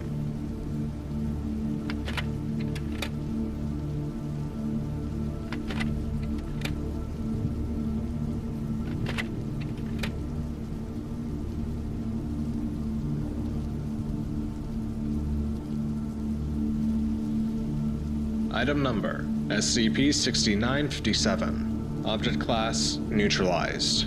Special containment procedures. Witnesses to SCP-6957 during its brief appearance on Earth are to be amnesticized, as SCP-6957 has relocated to an unknown region of space beyond civilian space observation stations. Further containment procedures of SCP-6957 are unnecessary.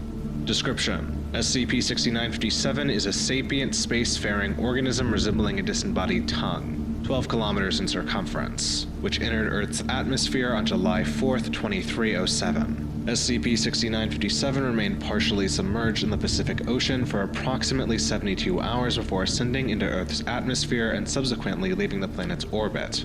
The cause of this is unknown. Addendum 6957.1.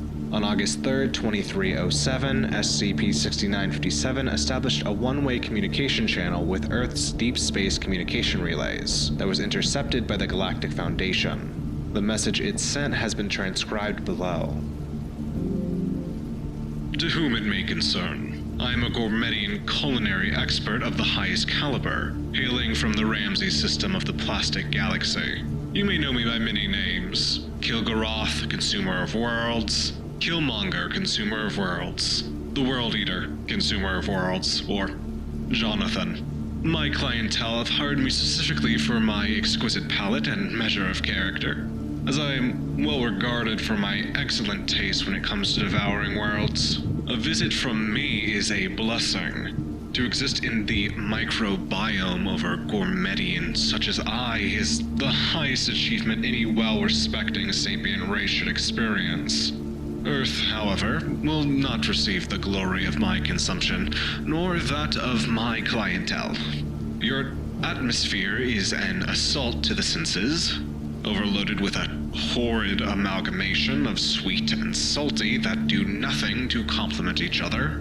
Quite frankly, penetrating the planet's ocean was a refreshing reprieve from the air, although only momentarily. Your oceans. By the stars, your oceans. What good is there other than the fact that it's liquid? If you can even call that liquid. The stench, rotten to the core. The aquatic life are both hostile and rude, and the flavor? I shudder to reflect on the flavor. This simply will not do. There's far too much seasoning on Earth. You will rectify this immediately, and I will return in another cycle to reassess the dish. Do well not to fuck it up.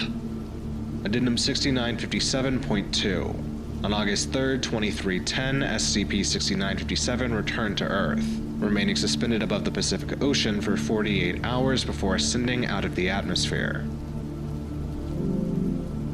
To whom it may concern, I gave you explicit instructions not to fuck it up. Somehow you've made an overcooked, overseasoned dish raw. I would like to reiterate for emphasis. Your planet has gone from cooked to raw. How in the universe did you even manage that?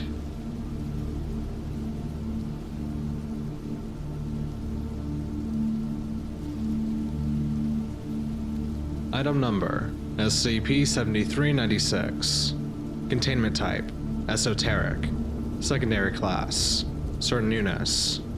Disruption level, Kinnick. Risk level, Notice. Special containment procedures. SCP-7396 currently represents significant risk to Veil protocols, though actions are being taken to limit this influence, including restrictions on deep space remote viewing technologies, replacement of personnel at observatories and places of academia with Foundation operatives, sabotage of equipment and materials belonging to groups of interest, execution of disinformation campaigns, utilizing the above alongside typical methods to reduce global confidence in the Orc Cloud's existence. Any information regarding SCP-7396 is to be scrubbed from public record, with the responsible vector investigated and delegitimized by any means necessary. Cleanup of SCP-7396 phenomena continues to take place through remote incineration. Development of stable, long-term containment methodologies is considered a Foundation priority. Description: SCP-7396 refers to two related phenomena, designated SCP-7396-A and SCP-7396-B. As a result of the timeline surrounding each, they will be described consecutively rather than concurrently. On December 3, 1978, a considerable explosion was witnessed in deep space via the Nicholas U. Mael telescope, piquing the interest of science communities worldwide. A Foundation investigation was subsequently launched in 1980, featuring a small unmanned probe deployed with intent to determine the cause of the explosion and report findings to Earth. During travel to the location via the Interplanetary Transport Network, SCP-7396-A was discovered. SCP-7396-A is an accumulation of human biological remains and personal effects within the Orc Cloud. Foundation analysts surmise that SCP-7396-A's condition correlated with the explosion. However, without supporting evidence of a causal link, exploration of the original location was deprioritized in favor of SCP-7396-A's containment, which is still underway. The exact quantity of remains floating within the Orc Cloud is unclear, given the impacted area. Estimates based on average recorded density place the total number of bodies in excess of 7 million individuals. Despite the sheer numbers observed, many consistencies appear throughout, allowing further insight into SCP-7396-A's properties. Calm demeanor with no signs of struggle, distress, or injury. Groups observed frozen together, in embrace and other relaxed poses. Biological components identical to that of humans. Pristine, freshly washed clothes, bearing iconography that implies SCP-7396-A is a single party or organization. Uniform cause of death associated with complications of rapid depressurization. A lack of escape pods, wreckage, or spacesuits. An abundance of cargo containing various personal effects such as clothing, photographs, and letters, neatly and deliberately packed. No provisions, survival tools or weapons, or medicine have been found. However, recovered stationery analogous to postcards and advertisements portray a planet of similar appearance but differing geographical layout to that of Earth. Astronomical deviations in the depicted skies have led to the conclusion that the terrestrial body is not another version of Earth, but a unique planet, possibly within our own universe. It should be noted, however, that no hospitable planets other than Earth exist for millions of light years in any given direction. On January 14, 2006, SCP-7396-A's acclimation rate began declining. This rate declined steadily until 2013, when further acclimation was considered negligible and the phenomena itself concluded. However, the presence of SCP-7396-B, first detected on September 2, 2015, resulted in the reopening of the anomaly's case files.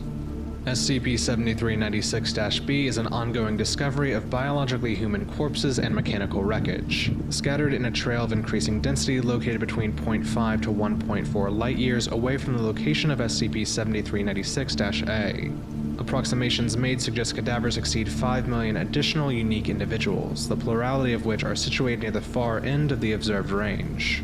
SCP-7396-B exhibits extreme deviations from SCP-7396-A, including stressed demeanor, grievous injury, and/or physical ailment, proportional to distance from SCP-7396-A, malnourishment and hypoxia, proportional to distance from SCP-7396-A, irregular cause of death, including starvation, disease, injury, depressurization, and hypothermia, deteriorated clothing throughout. Insignia and iconography matches that of SCP-7396-A. A lack of cargo containers and packed belongings. An abundance of mechanical fragments and shrapnel belonging to a subluminal interstellar arc, recovered and contained for study. Ballistics analysis of the fuselage suggests the explosion witnessed in 1978 resulted from minuscule perforations coating portions of the vessel's propulsion systems and ventilation grid. The earliest remnants recovered during investigation into SCP-7396-B. Volatile compounds and mineral fragments were detected in trace amounts around the point of entry. Despite severe damage, the vessel was noted to have coasted for some time before its eventual disintegration. No further SCP-7396 activity has been recorded. As of October 12, 2022, an estimated 10 million bodies have yet to be destroyed.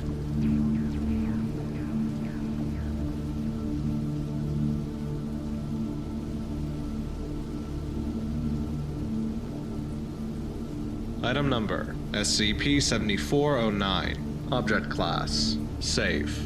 Special Containment Procedures: SCP-7409 is to remain in its location of discovery. Due to the remoteness of this location, further containment is unnecessary. SCP-7409 is a single white lily. SCP-7409 bears visual resemblance to domesticated white lilies found on Earth. However, the object is located approximately 700 million light-years from Earth.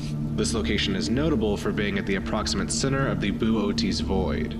Footnote 1. A region of space containing very few galaxies, approximately 330 million light-years in diameter, colloquially referred to as the Great Nothing. SCP-7409 was discovered during a routine patrol of its surrounding area by unmanned Foundation drone Phoenix. Once Phoenix encountered SCP-7409, it switched itself to manual control mode and awaited further instructions from ground control. Upon seeing the object, ground control noted a desire to leave it alone, which they identified as a minor compulsion effect. Despite this, the team instructed Phoenix to attempt to retrieve a sample of SCP-7409. When the drone came within 1 kilometer from SCP-7409, its propulsion jets abruptly lost power. Phoenix's momentum was still able to carry it to the object, however the drone was unable to collect it or receive samples from it. SCP-7409 appears to have been anchored to its location by an undetectable force. Phoenix's jets returned to normal functionality after photos of the object were taken, and ground control directed it back towards its routine patrol. The area surrounding SCP-7409 contains several large clouds of small particles, later identified as white lily pollen. The volume of these clouds is consistent with 16.2 billion years of pollen production.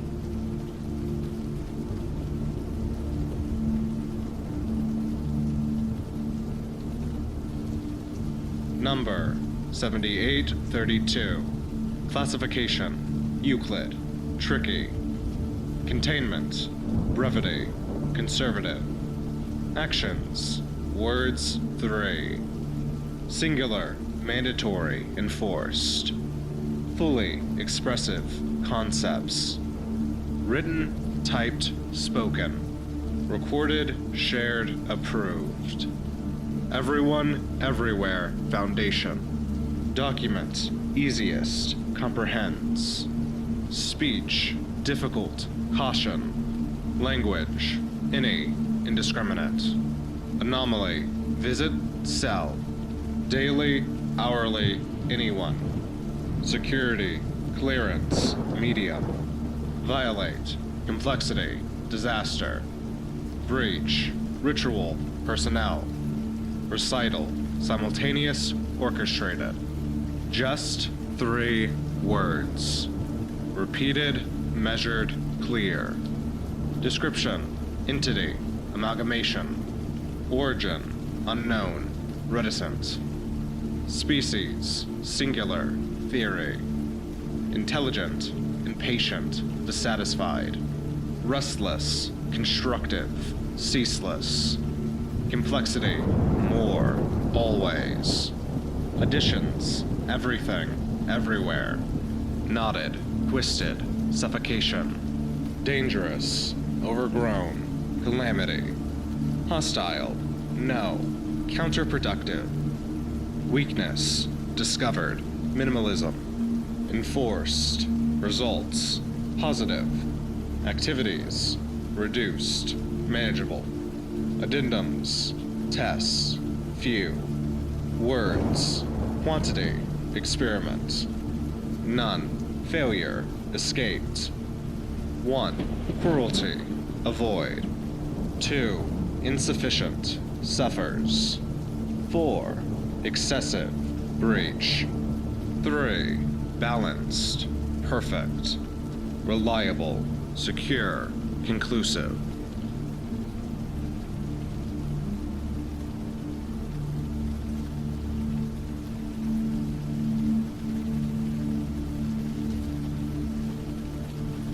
Advisory to Foundation personnel. Requests to transfer SCP-7898 are to be approved by Dr. Belfair. Transfer requests lacking proper authorization will not be added to the waitlist. Current transfer wait time: 3 years, 45 days. Item number: SCP-7898. Level 2 restricted. Containment class: Safe. Disruption class: Dark. Risk class: Critical. Special containment procedures.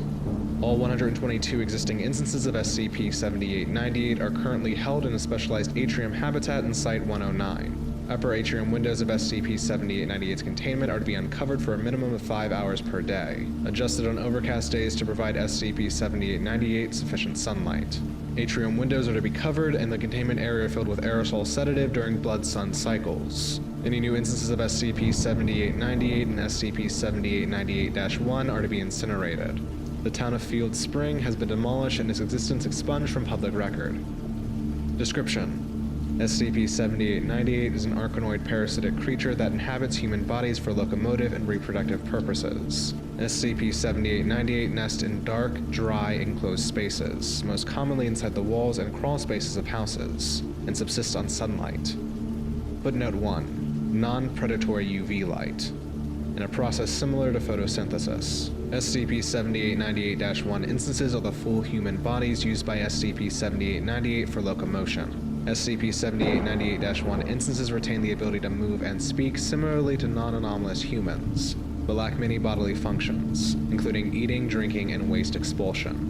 SCP-7898-1 instances also seem incapable of experiencing or expressing negative emotions, even in response to physical pain or megadental events.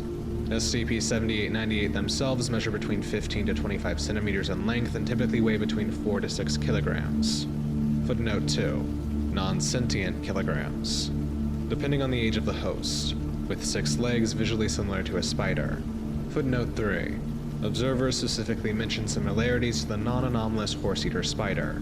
While any of SCP-7898's original sensory organs are not visible outside the carapace, observation suggests that SCP-7898 navigates using smell and hearing when not attached to an SCP-7898-1 instance.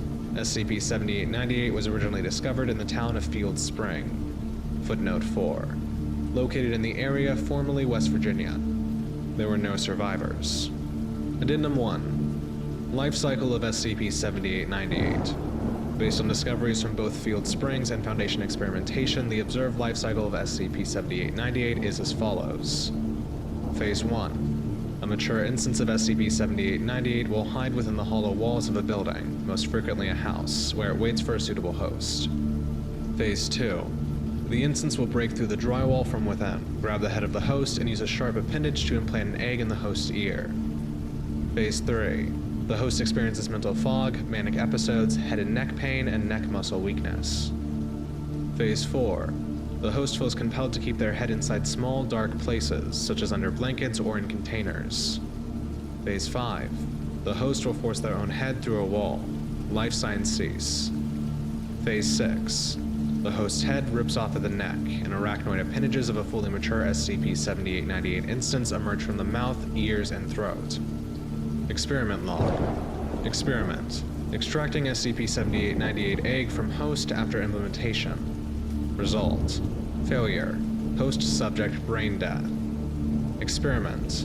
Denial of a suitable nesting space to a growing SCP-7898 instance. Result. Subject attempts to break head through concrete wall. Dies. Experiment. Consumption of SCP-7898-1 instance. Result. Subject becomes severely ill and expires. SCP-7898 reclassified to a Class W-74 inedible corpse. Experiment. SCP-7898-1 instance taken outside during a rending event. Result. SCP-7898-1 instance increases dramatically in physical strength, infecting 2 accompanying personnel before being terminated. Instance remains incinerated. Experiment. Exposure to unfiltered fresh water. Footnote 5.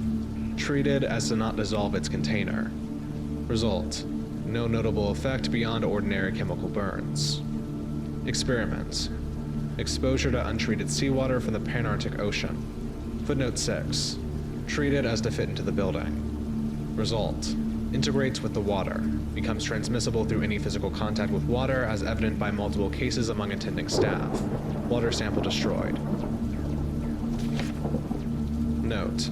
This anomaly has been marked as a primary candidate for the Developing Salvation Initiative, a program to temporarily reassign recently traumatized researchers to safer, less stressful anomalies, due to its low staff death rate and similarity to mundane and ordinary phenomena.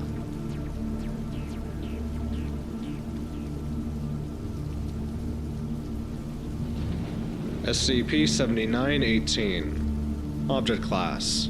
Safe. Special Containment Procedures. SCP-7918 is to be stored in Site-134's Anomalous Media Library. Description. SCP-7918 is a videocassette containing an approximately 12-hour-long film depicting an individual appearing to be Ronald Reagan in the terminal stages of HIV/AIDS. Reagan displays symptoms indicative of Kaposi's sarcoma and pneumocystis carinii-induced pneumonia throughout. Footnote 1. Conditions linked to opportunistic infections typically triggered by immunosuppression, common in sufferers of HIV/AIDS. As in reality, the actual Ronald Reagan died from Alzheimer's disease-related complications. The film's production is assumed to have been anomalous in nature. Addendum 1. Transcript. The film opens on a shot of Ronald Reagan in a hospital bed. His face is dotted with purple lesions, and his body is emaciated. He wheezes with every breath. I still remember meeting you that first night at the disco just off Castro Street. You had those tight jeans on that really showed off your ass. And that pink polo, the ridiculous one. An outfit choice that would have been batshit in the sunshine. But under the mood lights of the dance floor, it seemed to work out alright. More than alright. I was 23 and 2 months out of the closet. And you had that long cut, those beautiful brown locks. And when we ended up making out back by the dumpsters, it seemed less like a choice I'd made and more like an inevitable act of fate.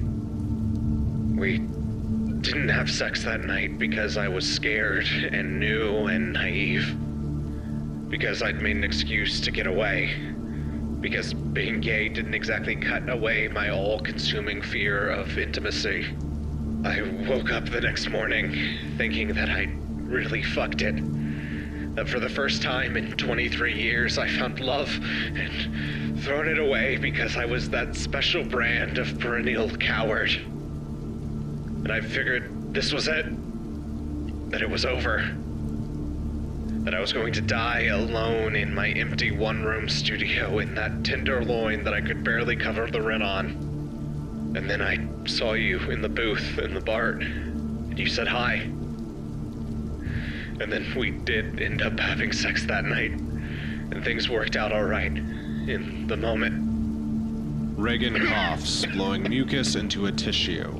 He blinks and his face flickers, the lesions vanishing. The Carter ads were killer. God, did we nail them. Beautiful things. Dick Nixon himself would have been proud. Warnings to all God-fearing voters of some dark and sinister group of urban homosexuals pulling the governor's strings. The gays in San Francisco elected a mayor. Now they're going to elect a president.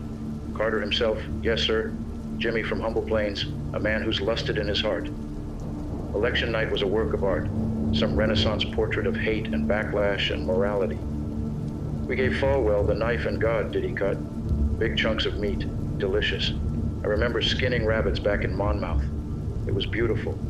watching the hide slide from the flesh, slide from the bone. Morning in America. The lesions return to Reagan's face. He is silent for an hour and 32 minutes, coughing occasionally throughout. We had different expectations going in. I thought gay dating was just the other side of the coin, with a little more urgency, maybe. 2 guys, all testosterone. You can fill in the rest. You date for a few months, hold hands, make doe eyes, move in, and you're done. Easy enough. After a few weeks, he started getting bored. He tried to take me cruising, and I hurled.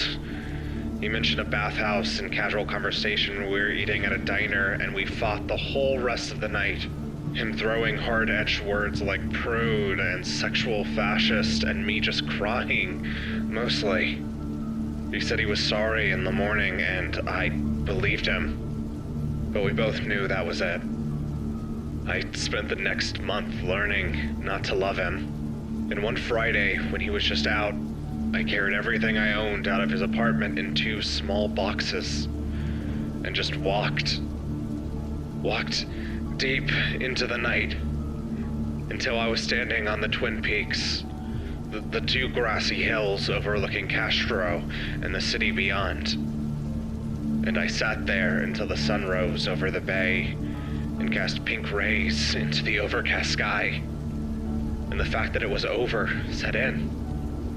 That I was about to live my own life again. Another heart. Another hole.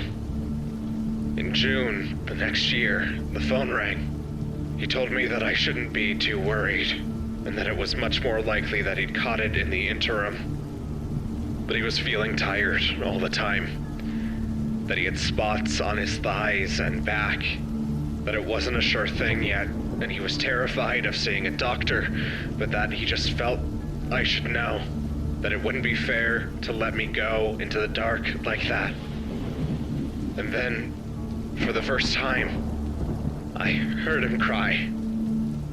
Several hacking coughs. Reagan scratches at one of the lesions. They slowly fade from his face. First caught wind of it in a daily briefing somewhere in the spring of '82. Chuckled. Well, hell, isn't that something? Few dozen fairies in the ground. Next item, move it along. We've got a lot more on the agenda. Handful of appropriations in some small half-measure bills. $1 million for the NIH here, 500,000 for the CDC there. Wasn't worth the effort to single it out specifically. Who cares? Let them have their pet projects. Then suddenly they're banging the table and hollering and yelling about 12 million in funding for GRID or ACIDs or what was it that they called it now? And you know that was the line. Became a moral issue. Homosexuals have declared war on nature, and now nature is exacting its awful retribution. Read the columns. Beautiful stuff. Couldn't have put it any better. Couldn't shoot it down it outright. Would work to their advantage. Could cry and scream about it, talk about it to the press, give it attention. So we stonewalled it, made some noise about a veto, let it pass in the end. But they had to claw out every dollar. 644 dead, and 2 months later in the press conference, in between wisecracks from Press Sec Speaks and the less, call it politically correct members of the press pool, the claim was made that we'd supported it the whole time, that in that cabinet meeting all those months ago, I declared it our #1 research priority. Some of the really unlucky ones came down with encephalitis, head straining at the seams, brain inflamed, screaming bloody murder. When a skull cracks, the sound is something beautiful. Heard it before in Berkeley. Heard it in my dreams those nights in the summer of '82. Reagan closes his eyes and falls asleep. Lesions return. After 2 hours and 35 minutes, he jolts awake, coughing. Lesions flicker in and out rapidly from Reagan's face. Some of his features blur. Remember the first time we met, after all those months apart? How much thinner you looked. The purple spots on your face. The dead ringer for sarcoma. The cream you were using to cover them. How we talked about how you'd get back to your job in a few months. Back in the BART. How'd you recover just like that? Remember how you stumbled when I walked you back to your car? Remember Watts? Pat Brown? Remember Newark, when National Guardsmen and riot police shot innocent people in the streets and Middle America cheered them on? Remember thinking you could use this? That the governor's office was only the start, that America was waiting for you, someone who would really establish law and order and beat the snot out of the yippies and hippies and the students and the radicals, and stop buzzing, stop integration, slow down, the attempt to wash the country clean of its sins. Remember the hospital? Remember the flowers I bought you? Not as many this time because it was your second visit. I'd figured that the gesture of me being there and just showing up counted more than some day-old peonies that, yes, I also couldn't really afford anyways. Remember how you hurled, too? Remember how they said you had crypto something or other? A disease that mostly showed up in sheep?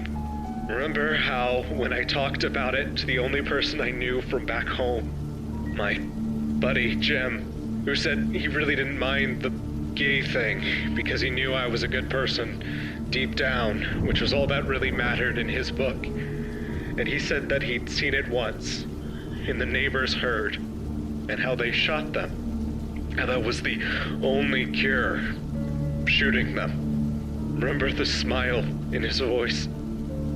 Remember the RNC in '68, the trailer, the sweltering Miami heat, delegate after delegate going, "Oh shucks, well, we'd love to vote for you, but Nixon, Dick Nixon, we just think he's the one, really." Remember when you realized that just backlash wasn't enough, that hectoring about riots would only get you so far, that America needed a new kind of hate in its soul, a new kind of poison, before you could swallow it whole. Remember how they said you didn't have much longer? Remember when I took you to the Twin Peaks? My hands on the wheel because you were already so tired. Remember how we sat together on the park bench and I put my arm over you and it was just like old times for a while. Remember how if you squinted, it almost looked like the lights in the Castro were going out one by one. The bathhouses and book houses and regular houses. Decades of liberation being wiped out by a syndrome. Remember how you were silent? Remember how you said nothing, did nothing, just sat in the Oval Office as the deaths pushed past 5, 10, 20,000?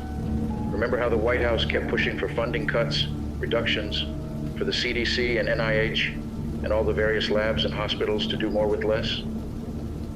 Remember the snowflakes on that December day, how they danced and twisted in the air? Remember how much the plane ticket to North Dakota cost? Remember how much I didn't think twice about it? Remember how it was just your mom and a few other friends? Some old, like Jim, some new, like me. You still had your hair, your brown locks, despite everything. Remember when the grave said 1957? And I thought it was funny that I never asked how old you were. Only about your birthday, which I still had been planning something stupid for. All those months ago when you were still healthy and happy and I was still in stupid, doe-eyed love. Remember how I didn't talk to anyone else for a few weeks after that? Remember Monmouth? Those lonely sunlit Illinois days? Remember those boyhood stories you told to those adoring crowds, each the same? Trauma, sin, then redemption. Remember the flu when you were 7? Remember how the fluid filled your lungs and you were sick for weeks, and how you coughed and coughed? Remember Dixon, 5 houses by the river? Remember when the other boys tackled you in football, how you were always on the bottom of the pile because you were weak, little Ronnie was weak? Remember the purple bruises they left all over your body? Remember the spot on my arm, the one I noticed in the shower, and the one I saw 2 days later on my calf? Remember the cough I developed a week after? The lesions stop flickering and settle on Reagan's face. His features are blurry and indistinct. He wheezes quietly for 3 hours and 2 minutes. I think about that first night sometimes. After I saw you in the bar, I thought about you more, not less, in those anxious months. Which tracks with the grief, I guess. But when you're dying from a lethal disease, you generally expect your thoughts to be more self-centered. Oh God, no, don't take me yet. It's not my time. We all have to go eventually, my grandpa said. When I was 15 and old enough to understand the facts of what he was going through, but not the real emotional truth behind it. You're invincible. When you're young, death doesn't square with that. I was 24, and I guess not so young now. Because life does that to you. Because years really aren't the only way you age. They came to my hospital room with flowers. They had tulips, the same kind that you had in your windowsill. Then I woke up to the sound of you watering. My grandpa had cancer. Something I hadn't really bothered to learn the details of in a typical heartless teenage fashion. His was in the liver. Mine was in the skin. He took 5 years. My paranoid guess was 6 months. But how the hell was I to know? I got to leave. You're in and out for most of it.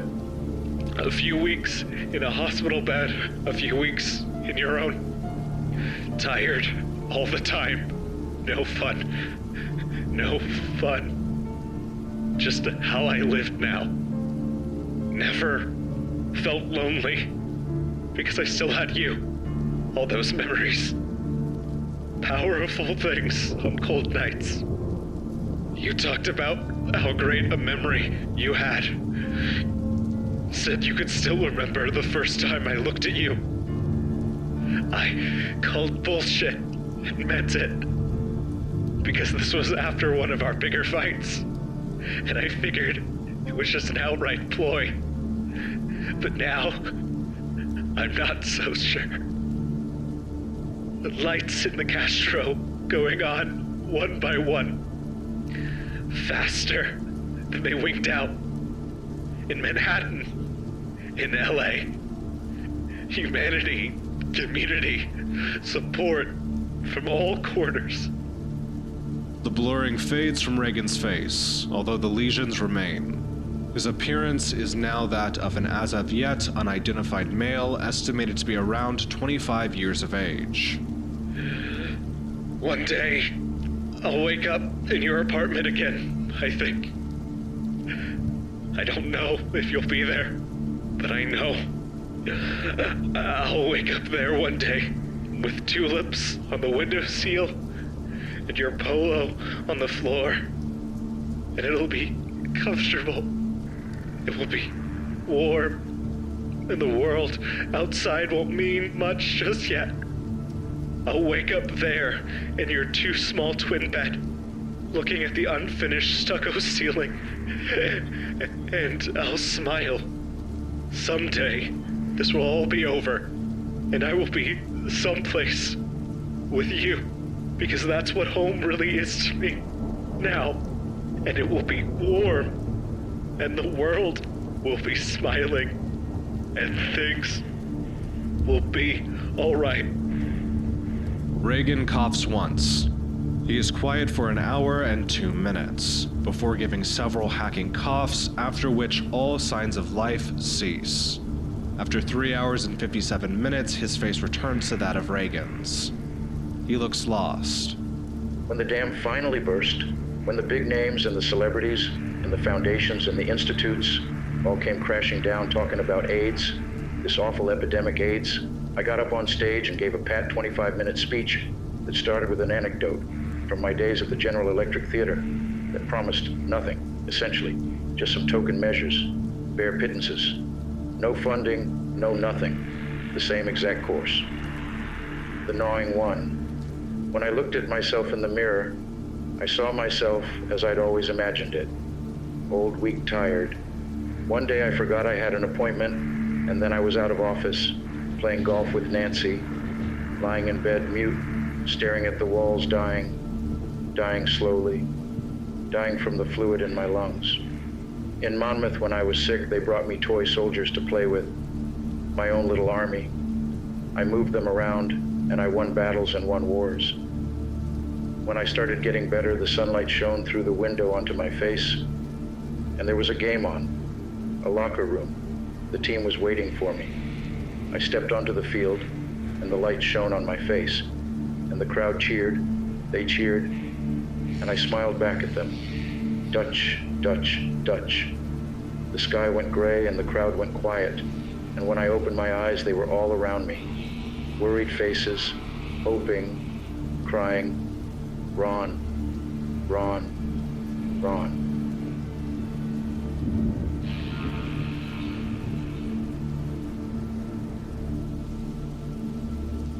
Item number, SCP-8599. Level 2 Restricted. Containment Class, Euclid. Special Containment Procedures. All SCP-8599 incidents are to be documented so a pattern may be established. To date, there has been no progress towards discovering the origin of SCP-8599. As a result, potential containment vectors are entirely unknown, both due to the scarcity of known incidents, the inability to reproduce said incidents, and the random nature in which these incidents are triggered. Description: SCP-8599 is the anomalous phenomenon leading to the manifestation and subsequent, often violent, death of an elephant seal. While the exact parameters that trigger a successful SCP-8599 event are inconsistent and not fully understood, the following has been proven regarding this phenomenon. SCP-8599 solely affects Foundation personnel. The elephant seal involved in an SCP-8599 event is non-anomalous. The elephant seal involved in an SCP-8599 event is created by the anomaly, as in it is not being teleported from the active population. SCP-8599 events are triggered just before the death of exactly one member of the Foundation's personnel. It is believed the appearance of the elephant seal is an attempt to stop the incident from transpiring. However, these deaths will still occur regardless of the hapless seal's manifestation. SCP-8599 activating events range from incredibly mundane to extremely anomalous, and attempts to replicate exact parameters in order to reproduce the phenomenon have unilaterally failed. As of documentation, no discernible force or entity has been identified as the source of SCP-8599. The leading hypothesis by Site-17 researchers posits that this phenomenon is a form of failed divine intervention. The following is an abridged record of notable SCP-8599 events. Personnel: Junior Researcher Kelly Graham. Cause of death / SCP-8599 events: smoke inhalation after an elephant seal blocked an exit during a fire. Dr. Kevin Grossman. An elephant seal landed on top of him at a top speed of 440 miles per second, protecting the corpse from a falling piece of debris. Janitor Orlin D. Leonardo. Struck by a truck. An elephant seal materialized between the vehicles and was reduced to a fine red mist. Satellite Technician Isaac Lowry. Vacuum exposure after his spacesuit unexpectedly depressurized and the torso section burst open when an elephant seal manifested within the suit. Researcher Marianne Warren. Drowned after being caught in a riptide and being held underwater beneath an elephant seal, which also drowned. Pilot Garrett Bench. Crushed to death when an elephant seal manifested atop him, extinguishing an ongoing cockpit fire. The jet subsequently crashed in a residential area. Director Grover Morris. Blood loss resulting from the shrapnel of a crashed fighter jet, piercing through Morris's window, an elephant seal, and Morris's upper body. Researcher Lloyd Jones. Launched into a brick wall at high speed by an elephant seal. The seal was then shot by a bullet meant for Jones. Dr. Javier Martinez. Blunt force trauma resulting from an elephant seal performing CPR, consisting of it repeatedly slamming its head onto Martinez's chest, after he began choking on a peanut.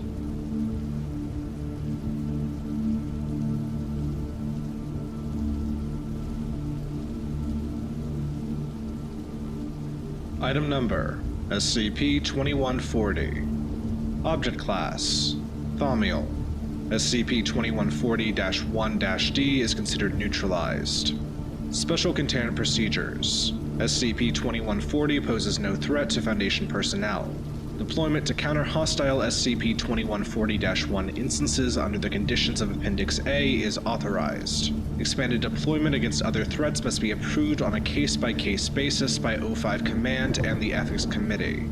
Every possible effort should be made to prevent creation or discovery of additional instances. Any person exposed to or possessing significant knowledge, as defined in Appendix C, of any SCP-2140-A instance is to be terminated, amnesticized, or exposed to SCP-2140, at the discretion of the Strategic Threats Officer. The fragments of the only known copy of SCP-2140-1-D are permanently sealed in secure deep storage at the facilities listed in Appendix E. Description: SCP-2140 is an image derived through Project Kallinikos from SCP-2140-1-D. SCP-2140-1 instances are alternative versions of the image. All instances depict glyphs in the script. While it is possible for persons of any background to view isolated portions, 100% of persons who view a complete SCP-2140, regardless of medium, are loyal Foundation personnel, with 2/2140 clearance or higher. These persons invariably have highly corroborated personal histories, with multiple eyewitnesses, known Foundation colleagues, and documentation consistent with this profile. The presence of corroborating physical evidence supports the hypothesis that this is a reactive altercation to personal history, such that the person will always have been a loyal Foundation employee with appropriate clearance.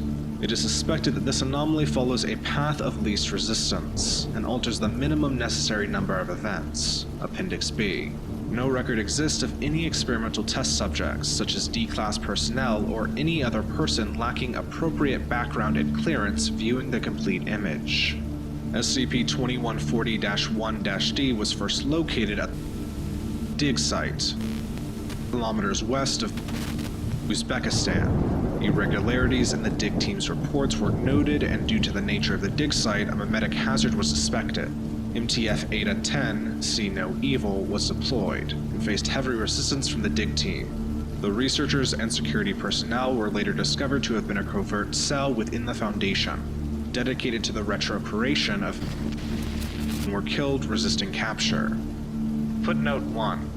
Ultimately, MTF-Eta-10 suffered 3 casualties as a result of SCP-2140-1-D exposure. Agent Swanson was presumably exposed first, and then deliberately affected Agents Kim and Okoro.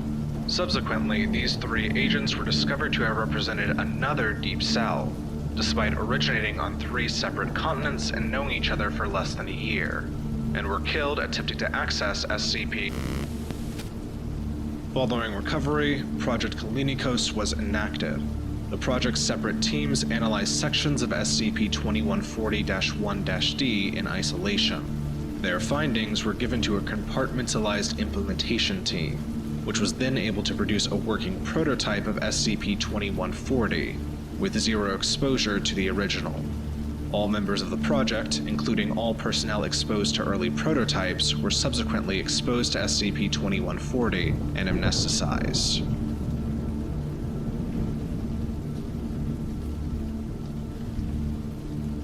Item Number SCP-5110. Object Class Safe.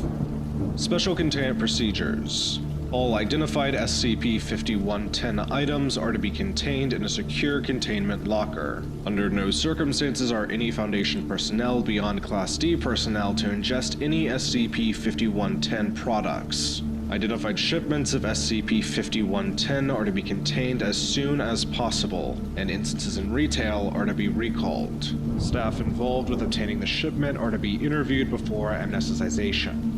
Description: SCP-5110 is a collective designation for a collection of packaged food items, released under the Pure Foods brand.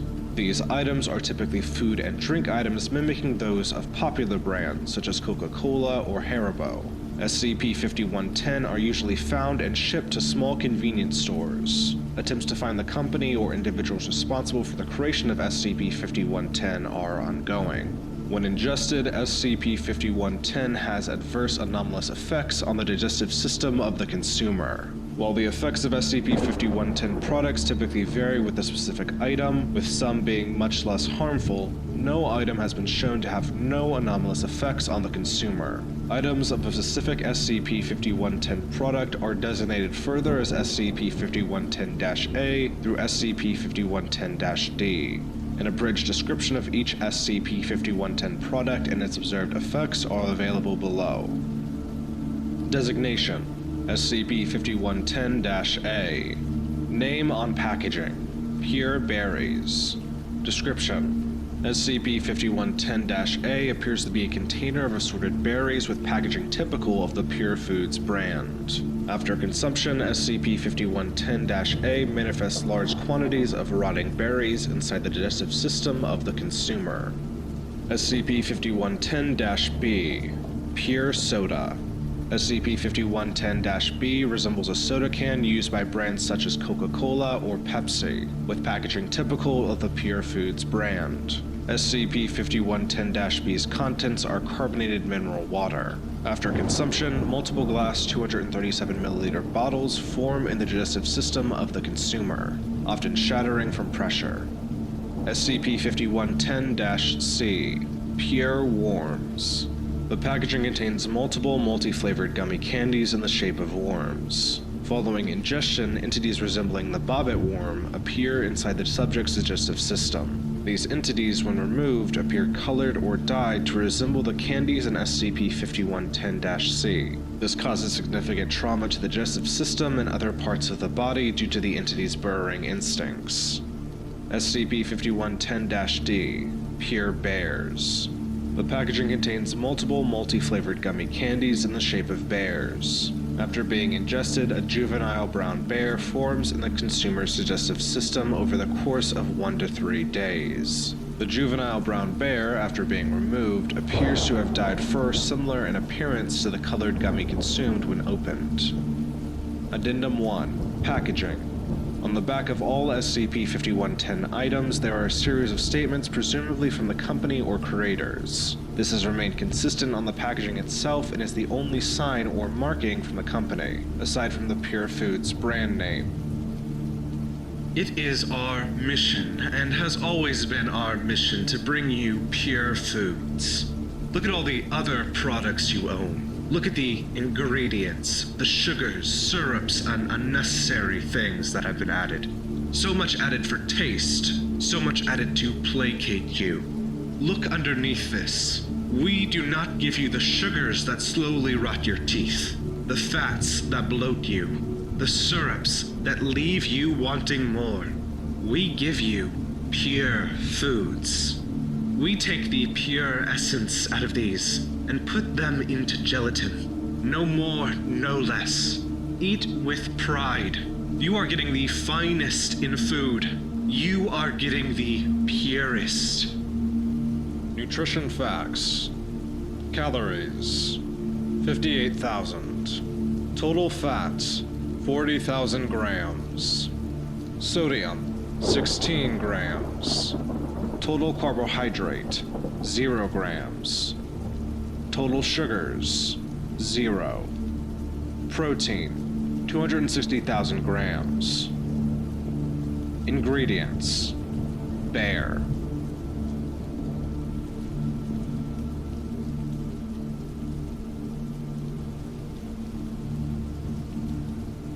Item number: SCP-5116. Object Class: Safe. Special Containment Procedures: SCP-5116 instances are to be contained in a warehouse in Site-49.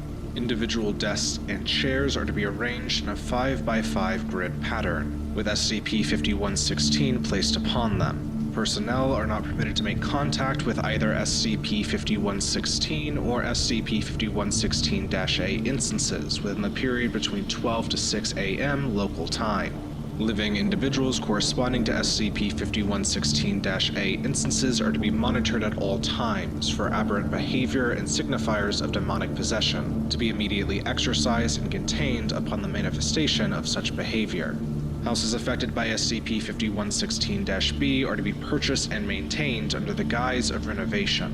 Abernathy heat sinks are to be installed in affected basements. In the event that entities escape SCP-5116-B, the nearest site is to immediately deploy MTF Aleph, Gideon's Trumpet, a regiment of field-trained exorcists.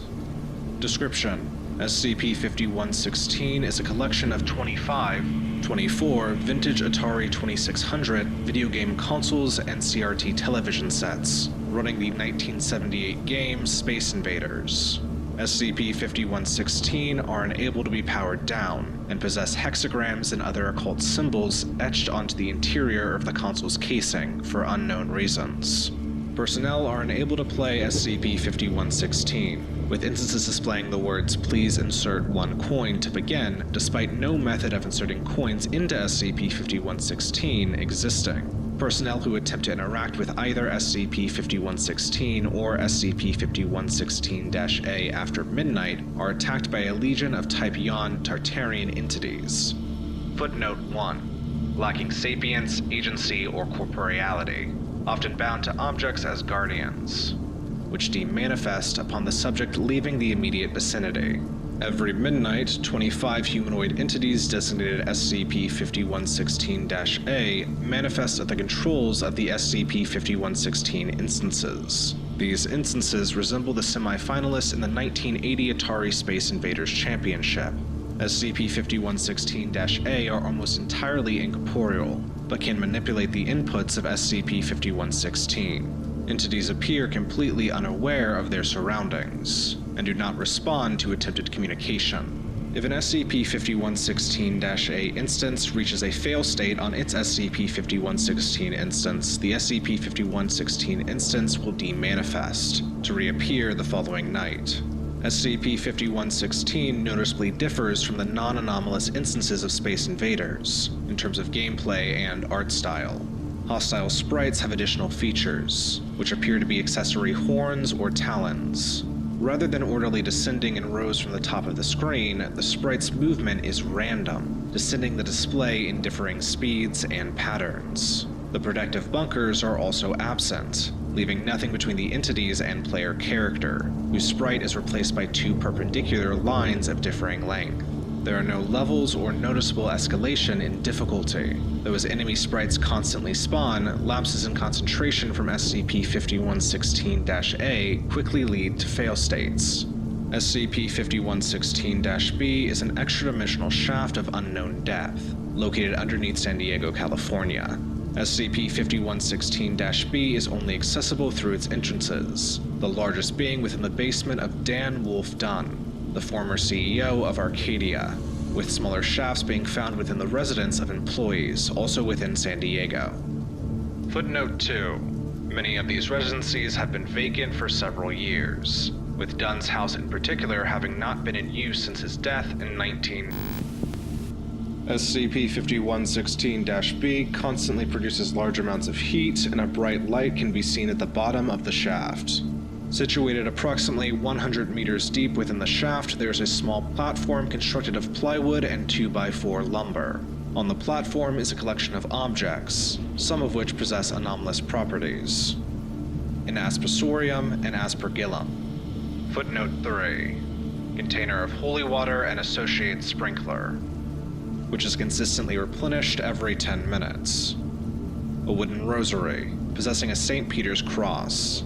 When clasped in an individual's hands, the cross can emit short beams of high-frequency radiation. A King James Bible. A 1979 issue of Playboy. A broken lawn chair. An SCP-5116-A instance, the exact identity of which is obscured by heat haze. At irregular intervals, several dozen Type Dalit Faustine-class Tartarian entities will begin ascending the shaft, dispelled by the resident SCP-5116-A instance using the Holy Water and Rosary. Usage of Automated Exorcist is not recommended, as previous attempts have resulted in the rendering of several contracts between the Foundation and groups of interest anomalously null and void. Addendum 5116.1. On March 15, 2003, SCP-5116-A-23 broke the high score, continuing to play for a further 10 minutes. Following the next fail state, SCP-5116-A-23 briefly raised its arms in celebration, and bent over in pain, flickering in and out of existence before finally demanifesting. SCP-5116-23 briefly displayed unique text, before violently shaking and spontaneously combusting. Within SCP-5116-B, the resident SCP-5116-A froze in position and demanifested, with SCP-5116-A-23 appearing in its place. The following is the photo captured of SCP-5116-23's display.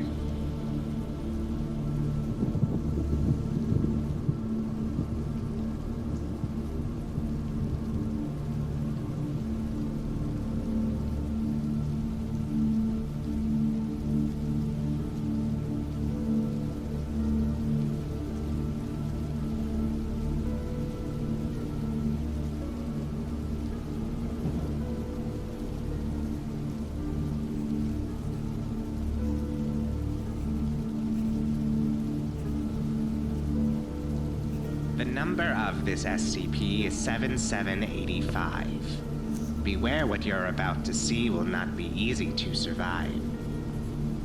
The Euclid designation here means much has been misunderstood. If you knew all there is to fear, you'd use your bed as firewood. Containing this one, by the way, is quite a simple thing to do. Stop reading this and go away. This poem wasn't meant for you.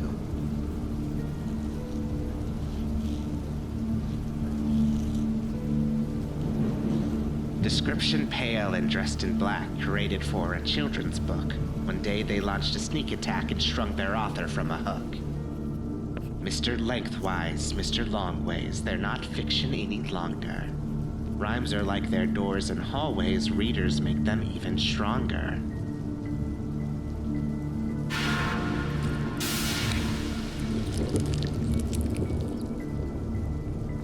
On Mr. Lengthwise sits a hat, a pork pie sharpened style.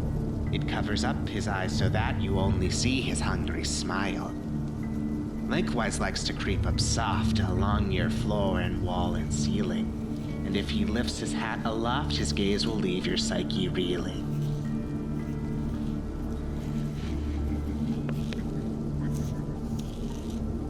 A peacoat clings to Longway's frame. He winces since it's buckled tight, and since you've dared to learn his name, he'll stand beside your door tonight. But if you see him, try to wait before you part your lips to scream, for if you fail and take his bait, you won't awaken from your dream.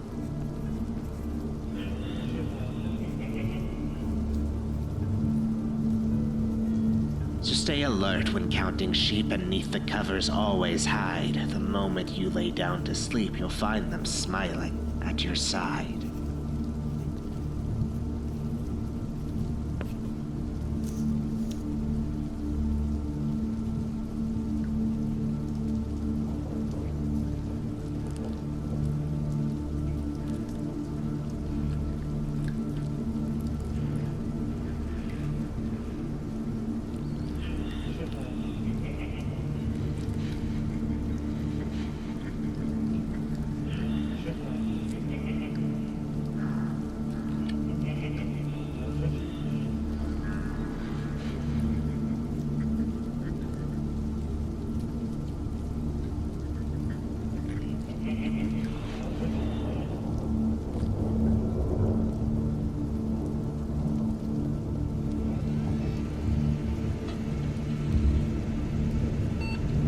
Warning. All all individuals associated with this project are to report to Patrol Headquarters for immediate debrief and anesthetization. Solar Command Patrol. Frontios Program. This program is an undertaking by Solar Command Patrol Earth Branch to colonize the extrasolar planet KG-984, Frontios. After the limited success of the original Lancer programs nearly 80 years ago and the recent establishments on other exoplanets like Tagaxia 5, Solar Command Earth has decided to continue the trend of furthering humanity's reach into stable forms of living outside of our system. Frontios program is headed by Peter Gurevich, the current acting science director of Site 989, and assisted by the brilliant minds who worked on other noble Solar Command programs such as the IC-943D orbit. Gurevich states his intention for the Frontios program is to create and cultivate a less environmentally harsh standard of living in order to improve the longevity of home planets for all creeds of life. Excerpt from Gurevich's speech to SCP Council, February 93. As I'm sure you're completely aware of, the reason me and my staff, have chosen this exoplanet is simply because of its location and similar climate to our current home planet, despite its appearance. We are a particularly hardy species, and the current deviations, of course, will provide no problems in conjunction with the physiographic technologies to remedy that. Our discovery of Frontios was rather accidental, but beneficial for our situation. It had originally been obscured to visual instruments by the Cormorant. After the launch of the probes and to ascertain the viability of life on our original target, PL-0943 Minos, we were rather surprised to learn of the almost sudden appearance of KG-984 in previously empty space. However, our plans adapted to the new information once we learned as well that Frontios was in a much better position to our system's sun in comparison to Minos. As it is further away, the temperatures are in range that would be comparable to us here. In opposition was Minos, which was still within our baselines but would require... Launch date, July 5th, 2093. Crew, 5. Course, KG-984. Frontios. Launch confirmed. Solar Command Patrol. Recovered footage. The Kagatari approaches the surface of Frontios. The planet slowly becomes larger. Craters and orange dust coming and passing as the curvature inches its way towards straightness. Keep the entry steady now. We want to make sure that all the folks can catch it without having to strain their eyes. This is the closest anyone's made it to Frontios. Every frame is valuable. I'm trying my best, but we're having some issues. Minimal. I can deal with them. The footage remains steady on the planet's surface, which remains largely unchanged topographically. It's beautiful. Frontios is beautiful. I'm sure humanity will find this planet like a warm welcome, a second home. I'm glad you're happy. There's an issue with some signal rebounding here. Is the camera footage still alright? The camera footage focuses and unfocuses momentarily. A reddish lens flare is caught in a frame. We're coming up on something, Dr. Garage. What is it? I don't know, Doctor. It doesn't look like it belongs on the planet. Gurevich controls the camera to fix upon the aberration on the surface. It is blurry but vaguely appears as a silver and green rectangular shape. The shape focuses as they approach. God, isn't that... That's impossible. It is crystal clear. The object is the Kagatari. Crashed. Ruined. battered on the planet. It has been there for a long, long time. We have no future, do we? Humanity has no future. Their aberrant ways have long destroyed the natural systems of their own planet, as well as many others to come.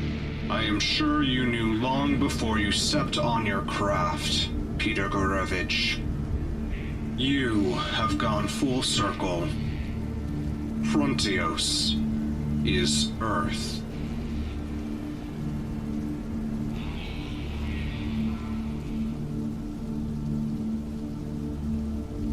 Group Number: Group of Interest 004, The Church of the Broken God. Membership: 3 known factions, around 300,000 worldwide. Resources: USD 1 through 5 billion annually. Anomalous capability. Status: active.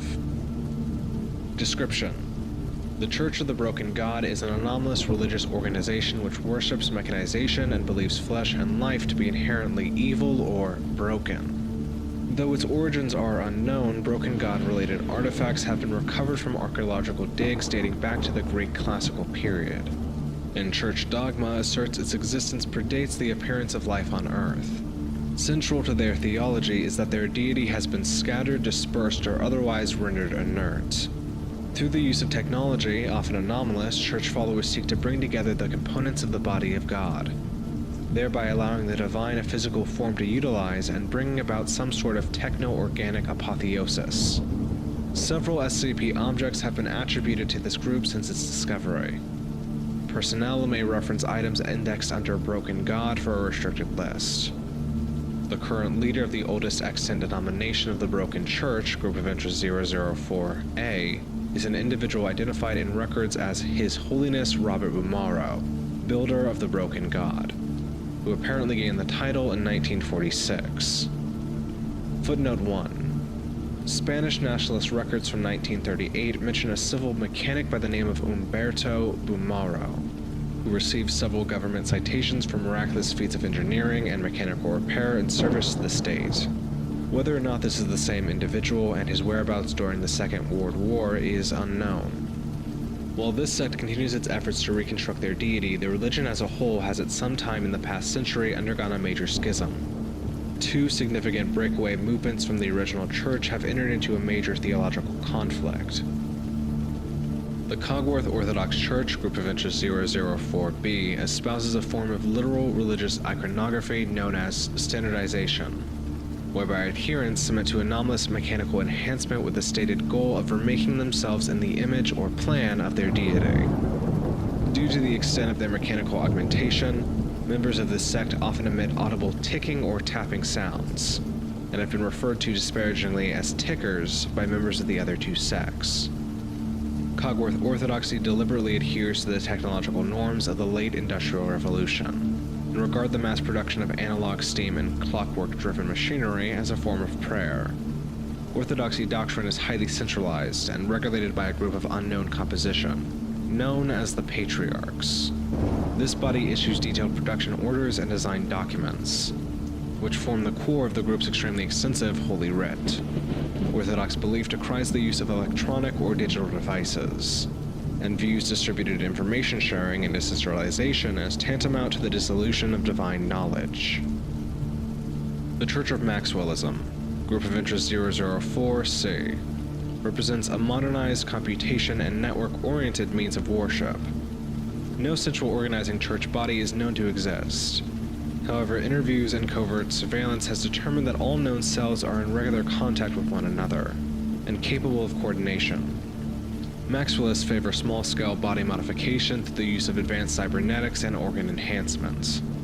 While artificial limbs or reinforced skeletons have been observed, Maxwellist implants focus primarily on communication, data storage, networking capabilities, and sensory enhancements. Maxwellist doctrine interprets the broken god as a fragmented deity, which exists as disparate data present in the linked technology and cultural zeitgeist of the digital age. Worshippers approach the divine by embracing their unique traits and sharing their knowledge and capacity for the good of the collective church. By connecting all minds through computer networks, they believe their deity can be recompiled as the aggregate will of humanity. Due to their use of computer fan noise as a meditative aid, members are often referred to as hummers by members of the other two factions. History. Given the fragmented nature of Group of Interest 004, a clear timeline of events involving the Church is difficult to determine. Contradictory information regarding its origin, primary doctrines, important figures, and historical development is collected with every raid on hostile cells. The retroactive recognition of unrelated cults as predecessors of the Church represents a significant problem for Foundation historians. The following is a brief summary of information regarding the Church's history, from sources the Foundation presently considers the most reliable. It is to be taken as a guideline when dealing with members of the Group of Interest or suspected artifacts, though Foundation agents and researchers must always remember that it represents incomplete knowledge, subject to expansion or amendment with every new discovery. Shaw Anomalous Culture Group. Recent archaeological findings of ancient anomalous sites have established a link between the ancient Shaw dynasty, a legendary dynasty which ruled China from 2100 to 1600 BCE, of which there is no non-anomalous evidence, and the cult of the Broken God. The Shaw culture group practiced a dualistic religion, worshipping entities known as Father Serpent Fuxi, equivalent to the Broken God, and Mother Dragon Nuwa, equivalent to the Sarkic deity, above all gods. Scholars were said to practice the Way of the Serpent, and members of the culture underwent at age 12 transformations into serpentine bodies, said to resemble the body of the dragon. These anomalous transformations, along with the anachronistic technology recovered from archaeological sites, confirm the Shaw dynasty as one of the first anomalous civilizations in historical record. According to Shaw cosmology, Fuxi and Nuwa fought after creating humankind, eventually culminating in Fuxi transforming himself into a great brass cage to imprison Nuwa. While the worship of Fuxi took precedence over worship of Nuwa, the Shaw culture group saw the rebuilding of Fuxi as an event to be prevented at all costs, since it would free Nuwa from her cage and lead to the end of the world. The dynasty is said to have started with the Yellow Emperor, a legendary figure considered to be the initiator of Chinese civilization, who defeated contemporaneous worshippers of Fuxi and Nuwa. Throughout their history, the Shaw civilization would enter conflicts with other civilizations, such as the aforementioned cults, the Orthothan civilization, the future Shang dynasty, and the Shaw culture group was significantly more advanced than any other civilizations of their time, having developed structures similar to computing devices up to and including artificial intelligence, as well as a writing system more developed than the future Shang dynasty, and even reality warping devices. They were accomplished blacksmiths, particularly of bronze and beryllium bronze alloy, present in several anomalous objects. The properties of this alloy are currently being researched. Records suggest the Shaw culture developed methods of interstellar travel. Whether these were constructed, theorized only, or something else entirely has not been determined. The Shaw dynasty came to an end following a conflict with creatures identified as Golden Crows, which destroyed all physical evidence of their existence outside of a few anomalous sites, objects, and organisms. Information on them persisted through legends of the surrounding and succeeding cultures, and there are accounts of the continued presence of survivors as guardians of forgotten history. For more information on the Shaw anomalous culture group, see document 2481. The Mechanite Empire. Ample evidence has been collected of the presence of Broken God cults in Mycenaean Greece, a Greek civilization spanning the years 1600 to 1100 BCE. The Broken God came to be known as Mechane, and over time the cult grew powerful enough to establish a Mechanite empire, existing roughly from 1200 BCE to 1000 BCE. Footnote 2. Translated machine. The Mechanite Empire was a highly centralized theocratic state, with no distinction between the position of political, religious, and military leader.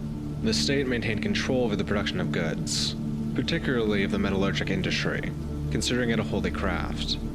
The empire had strong trading relations with Egypt, Assyria, and Canaan. Their aggressive commercial policies, evangelization practices, and naval strength made them one of the most powerful states at the time, though they also gave them an unpopular reputation among contemporary states. The Mechanite Empire introduced several important concepts to the Broken God theology, most importantly the establishment of the rebuilding of the Broken God as the ultimate goal of the Church. Written accounts document the change from a primarily deistic religion to the current apotheosis doctrine as far back as 1154 BCE. Of important note is that the earliest known document that proposes this doctrine called the broken god Wan. Footnote 3. Relation, if any, to the Wan worshipped by the Church of Maxwellism remains unknown. Relationships between the Mechanite Empire and the contemporaneous civilizations, primarily the Daveites and the Sarkics, were often fraught with tension, though proof of alliances between the Mechanites and the Daveites against the Empire has been encountered. Tensions between the Mechanites and the Empire reach an all-time high around the end of the 11th century BCE.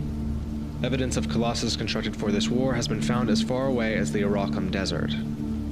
Accounts on the end of the war vary, though it is agreed upon that while the Mechanites ultimately won the war, it dealt significant damage to the state, leading to the collapse of the Empire shortly afterwards. Artifacts from this time period would be salvaged by various anomalous organizations over the years, surfacing as recently as the Seventh Occult War. The city-state of Amani. The survivors of the Mechanite state experienced a schism after the fall of the Empire. A significant portion traveled to other lands, hoping to find new territory in which to settle. The rest stayed on Amani, a small settlement mostly undamaged by the war. For both groups, the period immediately after the collapse of the Empire was defined by the need for secrecy. The surrounding states immediately claimed dominion over the Empire's former territory, hoping to find the secrets to the Mechanites' technology. Similarly, the former members of the Empire were hunted, considered a valuable source of information. Survivors looking for new places to live hid their origins, often practicing their religion secretly or conflating it with other deities. It is believed most descendants of these survivors eventually abandoned their faith to facilitate integration with society. Meanwhile, the survivors in the now city-state of Amani hid information on its location from the rest of the world, living in self-sufficiency, while recovering from the effects of the war. It would take them until the 6th century BCE to regain their status as an influential player in regional politics, primarily due to their advanced technology. While their overall military strength fell significantly with the fall of the Empire, engineers from the city-state were highly prized among other civilizations, getting them several important allies that guaranteed them a continued existence. No longer possessing a numerous army nor control over sea trade, the city-state of Amani would instead concentrate on agriculture and the production of unique goods. The city-state remained closed to foreigners, not willing to show any sign of weakness to outsiders, with the majority of contact with other states coming from trade in designated ports, and the true location of the city remaining a secret. This state of isolation would remain until conquest by the Romans in the 1st century BCE. The city-state of Amani was profoundly influenced by the Pythagorean cults, incorporating their belief on the importance of numerology and harmony. It is believed the current Gnostic reading of the Broken God theology may have its roots in this period. These spiritual influences led to a marked increase in the production of literature and art around the 5th century BCE, marking this the golden age of Mechanite literature.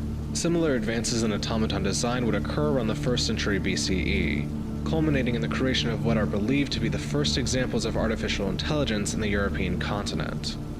The city-state of Amani remained neutral in most military conflicts of the time, though they are known to have aided the Achaemenid Empire in the war against the Sarkics, as well as to have at least supplied military equipment to the Kingdom of Carthage at the time of the Punic Wars. The city-state of Amani would be destroyed during the 1st century CE, after a conflict with the Hebrews proved their military strength could no longer be underestimated. While followers of the religion remained, no centralized body would form until the 19th century. The Industrial Revolution. The Church of the Broken God experienced a resurgence during the Industrial Revolutions, seeing the proliferation of machinery and mass production as a signal of McCain's imminent return. The various surviving cells would unify into what is known today as the Broken Church, looking to spread the word of their God in the new era. At the same time, among members of the church, debates started regarding the viability of conversion into mechanical entities, searching for a post-Nabanic state of being. Footnote 4. Post-Nabanic refers to a hypothetical state in which the converted subject achieves a state of communion with their god. Conversion had not been a widespread practice since the fall of the Mechanite Empire, and several high-ranking members considered any conversion different from the one given by the then-lost gods Iker to be a mockery of the broken god. It is believed the tensions inside the church were exacerbated by the oligarchy of the time, seeing benefits in the new religion but not willing to submit themselves to the church's authority. Ultimately, this led to the first great schism of the church's modern history, when several splinter cells defected from the main body of the church to seek enlightenment in the new technologies during the 1840s. With the economic support of several important factory owners and the knowledge of the church splinter cells, several experiments on possible paths of augmentation were performed. The splinter cells looked to further evangelize the oligarchy of the time, emphasizing the usefulness of the mechanite anomalous technology and spectacle of augmentations as reasons to convert. While few adopted the faith, many would become sponsors of the nascent splinter cells, looking to benefit from their knowledge. The increased awareness of anomalous technology threatened to destroy the Veil, leading to the first conflicts between the then nascent Foundation and the Church. Eventually, the majority of these cells would become unified under the patriarchs of the Cogwork Orthodox Church, which became the most important segment of the Church of the Broken God by the end of the 19th century. The 20th century. The Church of the Broken God started the 20th century in the most stable situation it had been since the destruction of the city-state of Amane. The discovery of several suspected Broken God artifacts by the Cogwork Orthodoxy led many in cults to believe it was only a matter of time until the Broken God was reassembled. The Broken Church, not willing to let the splinter group be the ones to unite God, started their own hunt for the artifacts. The most important figure in recent church history is Robert Umaro, a mysterious individual who was first recorded as a collector of items suspected of being related to the church. He recruited several enforcers and, through anomalous means, enhanced most of them until they were able to communicate with their god. This was unusual for the Broken Church, as, unlike the Cogwork Orthodoxy, they usually discouraged artificial enhancements. Bumaro and his agents were able to collect close to 100 artifacts of presumed importance to the Church, before disappearing in 1943. He would reappear in 1946, claiming the title of Leader of the Church and Builder of God. To this day, Bumaro remains a highly respected figure, not just inside the Broken Church, but among all other known denominations. A final schism occurred during the 1990s, though conflicts within the church had started in the 1970s. As technology advanced, many members of the existing churches felt the dogmas were outdated, and that the church had to adapt its message to the times. The inclusion of electronic devices and augmentations was the cause of severe controversy in the Cogwork Orthodox Church, culminating in its prohibition by the patriarchs as a heretical development. This addition to the schema resulted in numerous excommunications and defections. Similarly to the situation in the 19th century, numerous splinter cells would emerge, though with significantly less success at attracting funding. Most of them would eventually unify during the second half of the 1990s, following the teachings of a woman named Saint Hedwig to establish the Church of Maxwellism. Footnote 5. Information retrieved from the church likened Saint Hedwig to actress and inventor Hedy Lamarr, though this claim has not been verified. With commercial links to major players in the anomalous world, such as Prometheus Labs, the Church of Maxwellism would soon establish itself as one of the major denominations of the Church. Current status. The Church of the Broken God has an estimated 300,000 members as of today. There's an increase in families of mixed faiths, as Maxwellism looks to evangelize newer generations using popular media and the internet, making them the most important threat to normalcy among members of the Church, despite a relative lack of military power compared to the other two denominations. Current church operations center around the recovery of an island off the coast of Greece. The reasons for this interest are currently unknown. Cogwork Orthodox writ is compiled in what is called the Schema of the Patriarchs. In these documents, God is referred to as the McCain and the devil as the flesh. What follows is a partial table of contents of the Schema of the Patriarchs. Volume 1 contains the Broken God. 2. Church of Broken God history. 3. The errors of the Church of the Broken God. 4. The Schism. 6. Cathedral of Industry history. 7 and 8. Indices of standardization. 9. Standardized fabrication technologies. 11. Standardized personnel technologies. 12. Standardized components. 13. Standardized metallurgy. 16. Standardized weaponry. 17. Experimental weaponry. 19. Quests of the Inventor's Faithful. 20. Quest of the Analytical Engines. 21. Meditation on the Blueprints. 54. The Heresies of the Maxwellists. 55. The Abominations of the Flesh. Orders of the Orthodoxy. Patriarchs. A highly insular body of unknown composition and extent. Provides final decision-making and control over all church matters, as well as producing the memoranda and texts that become the schema. Schematists Faithful. Print, compile, and organize the schema based on instructions from the patriarchs. Theoretically equally ranked with all other orders, but in practice exert slightly more political pull because of their editing privileges over writ. Legates Faithful. Internal Affairs, Inquisition, Court System. Investigate heresy, mediate disputes, entitled to direct action in cases of conflict within the cathedral or other church properties. One of the two officially armed orders, the other being the Militants. Militants Faithful. External Affairs and Self-Defense. Deal directly with overt and covert threats to the Church, beyond the purview of the legates. Function as ambassadors or representatives to other groups except in matters of doctrine, wherein militant forces might be used to supplement a core group of legates. One of the two officially armed orders, the other being the legates. Fabricators Faithful. Oversee production on church properties. Act as foremen and quality control for lay brothers and sisters working in fabrication duties. Determine which new inventions are to be sent to the patriarchs for standardization approval. Inventors Faithful. Tasked with refining and creating new potential standardized designs. Embark on quests to answer key questions of theology and design. By default, all church sentient analytical engines act as members of the inventors. Notable saints.